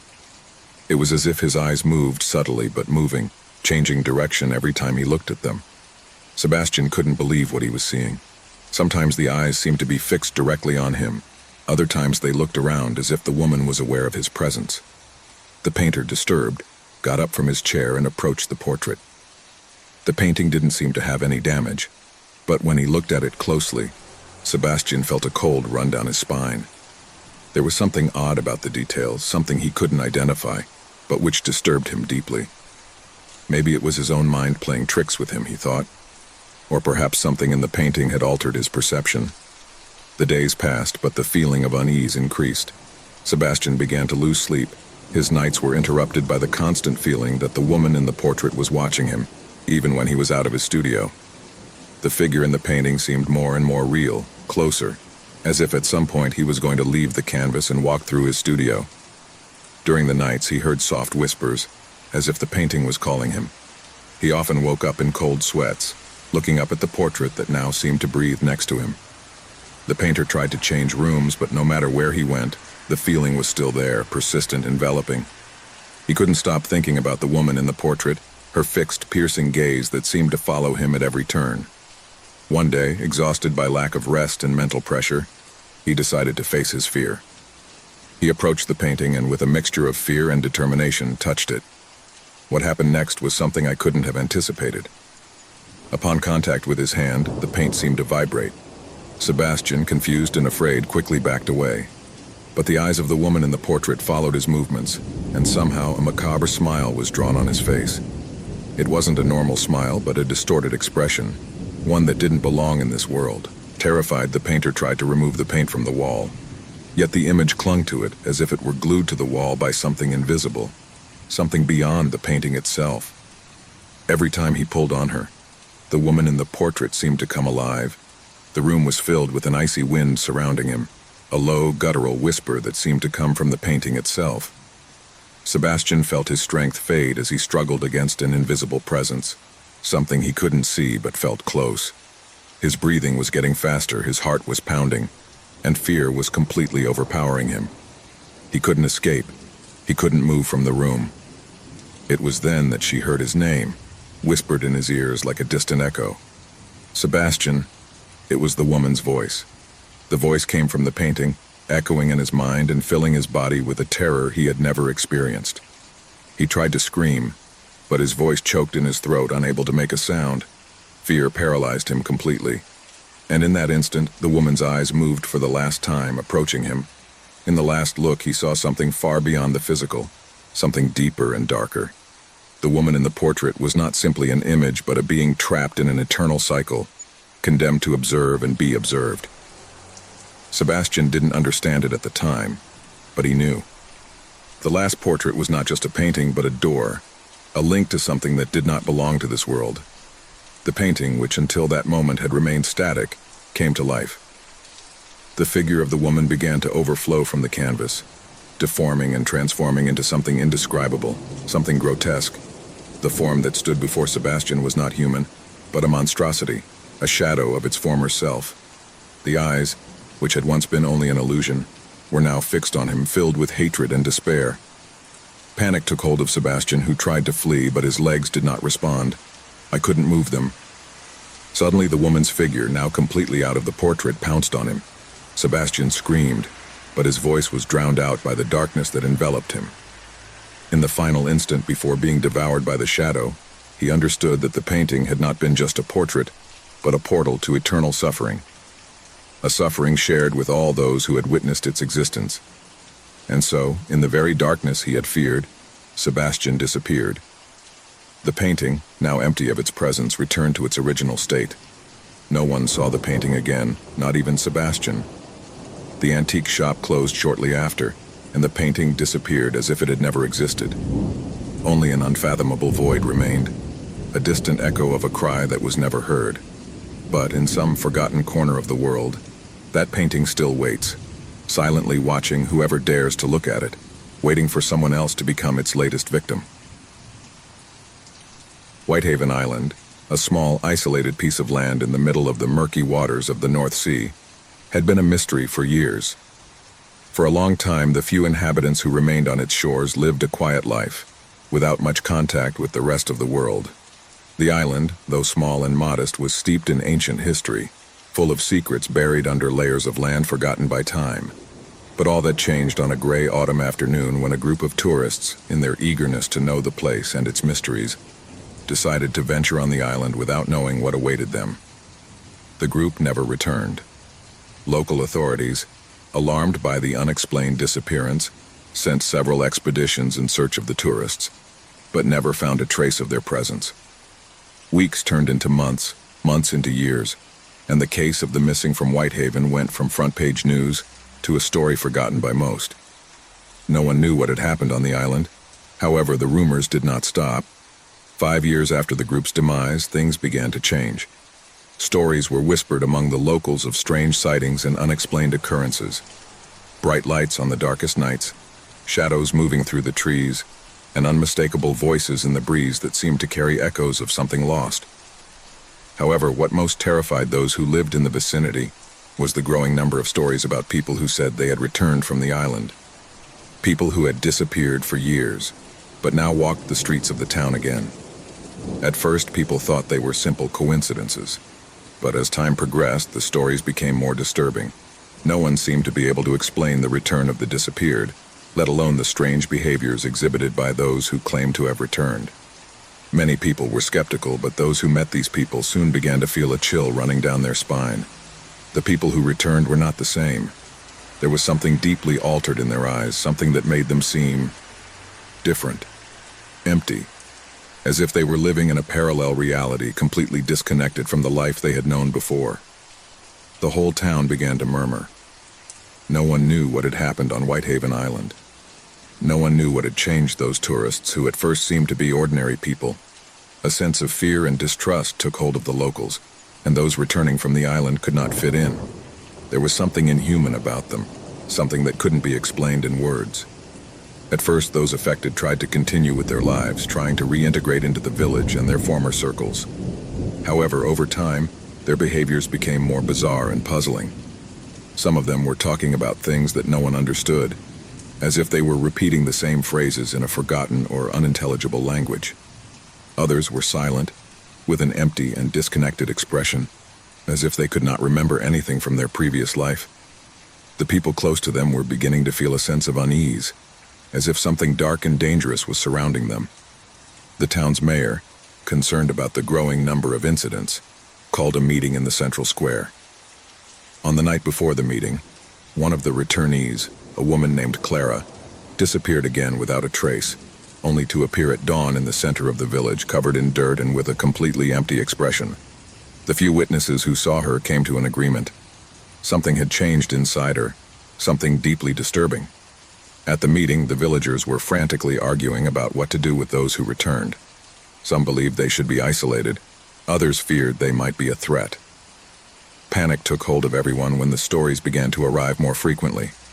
No one knew if those who were returning were really the people who had disappeared, or if something else had taken them, altering them, transforming them into something else. It was at that moment that a young researcher named Samuel arrived in town.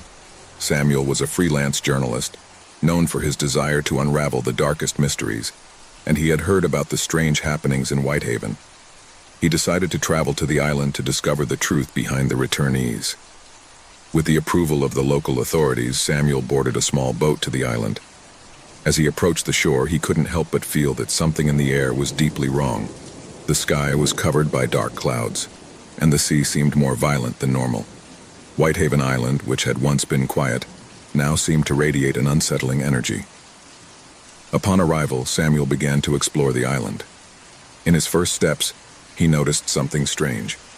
The place was deserted with no signs of life, as if the island itself had been forgotten by time.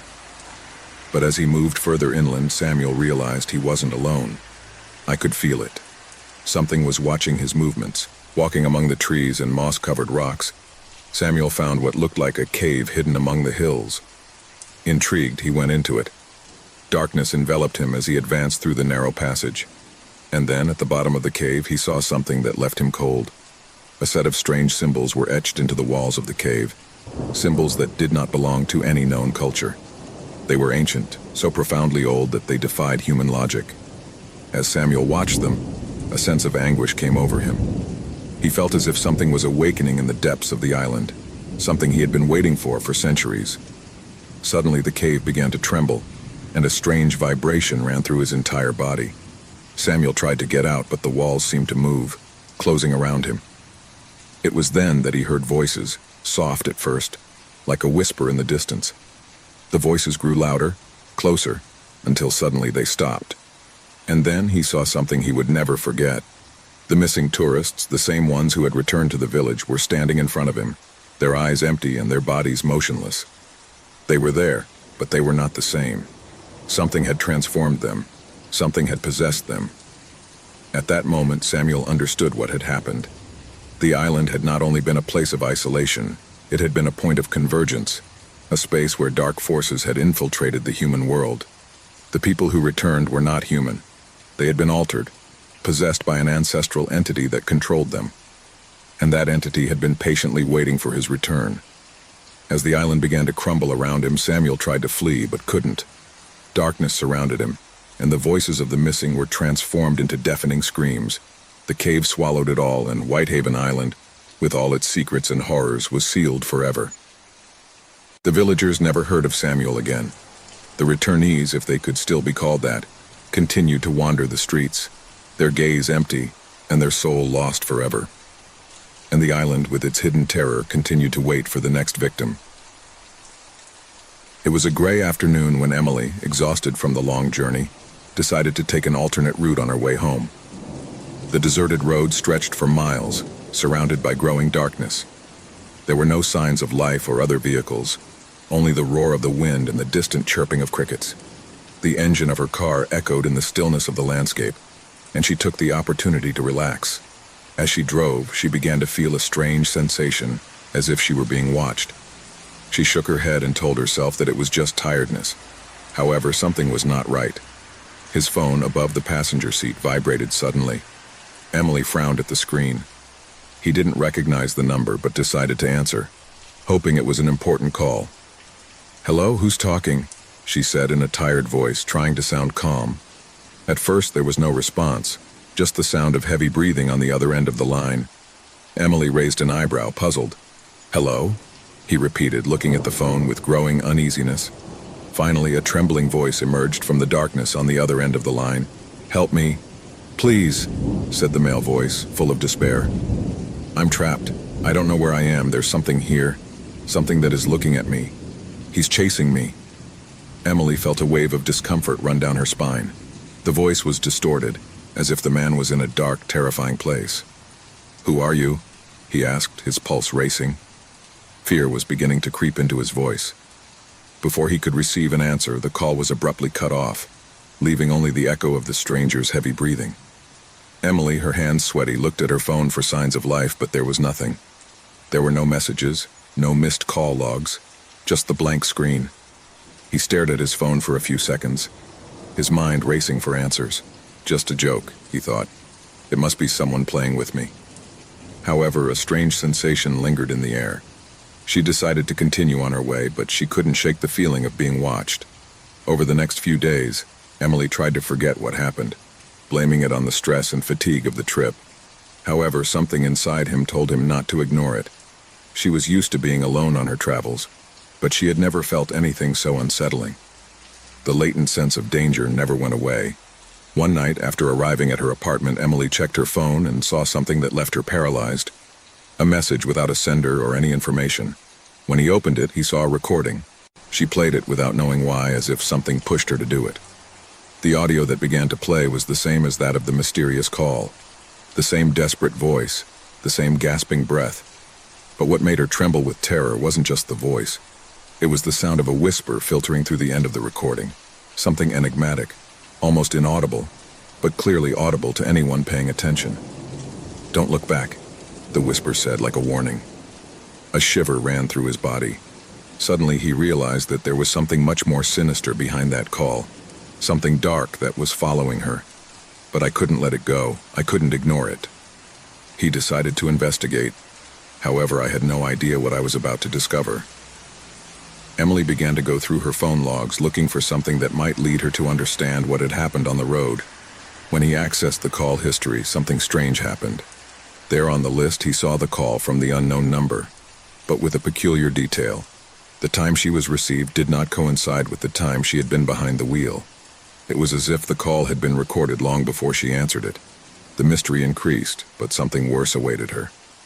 That same night, Emily began receiving text messages. They were short, meaningless, but chilling. "You're closer than you think," said the first. The following message came shortly after. "Don't leave the house." Another, an hour later. "Time is running out." The messages intensified as the days progressed. Emily couldn't ignore them. She began to feel like she was being watched constantly, even though there were no obvious signs that anyone was around. At all hours, I felt the presence of a shadow, something I couldn't see but that was always lurking. The situation escalated when, one morning, Emily woke up with the feeling that something was not right.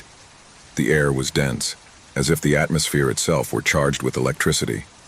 When she got out of bed and looked out the window, she saw something that left her paralyzed. On the other side of the street, in the gloom, there was a figure. Tall, thin, motionless. A figure she couldn't identify, but who seemed to be staring at her. Panic took hold of Emily. He closed the curtains quickly, trying to calm himself. I needed to get out of there. He didn't know where he would go or what he would do, but he felt that his life was in danger. He picked up his phone and saw one more notification, a message with an attachment. The file was a photo taken from his own window, showing his figure looking out. The tall and slender figure was now closer. So close that I could see her eyes, which glowed in the dark. In a fit of desperation, Emily ran to her car and drove to the place where she had first received the call. The deserted road, now covered in a thick fog, seemed even more unsettling than before. When he arrived at the scene, he turned on the car's lights, looking for any sign of what had happened. There, in the darkness, he saw something on the ground. It was his phone. The phone I'd forgotten. The phone that had witnessed everything that had happened. Upon picking it up, the device turned on its own, and a new notification appeared. "You are too close to finding out the truth. Now there is no turning back." A heart-rending scream filled the air, and Emily felt something horrible loom over her. The phone began to make a strange sound, as if something was happening on the other end of the line. However, there was no one there. Everything was silent, except for the sound of his own breathing, quickened by fear. Emily tried to run, but the ground began to shake under her feet. At that moment, a dark figure emerged from the fog. It was the same being in the photo, his face deformed and his gaze fixed on her. She had no human face, only empty eyes that stared at her with terrifying intensity. The figure moved forward, sliding on the ground, and Emily, paralyzed with terror, tried to scream. But his voice did not come out. Only the sound of fog and heavy breathing surrounded her. The phone fell to the floor, and with it all hope. The figure caught up with her, and Emily disappeared into the darkness, absorbed in the terror that had haunted her from the moment she answered that call. The investigation that followed was puzzling. The phone, which was found at the scene, contained more messages. Some sent before Emily's disappearance, others after. The recordings and photos she had received indicated that someone had been following her from the moment she accepted that call. No one knew who was behind the threat, but the case remained unsolved. The authorities never found a concrete clue, and the forgotten phone remained stored as a macabre memory of the inexplicable. Emily's disappearance became a legend, a horror story whispered in the dark, where the forgotten phone was the key, and the figure in the fog, the eternal nightmare that haunted those naive enough to answer an unknown call.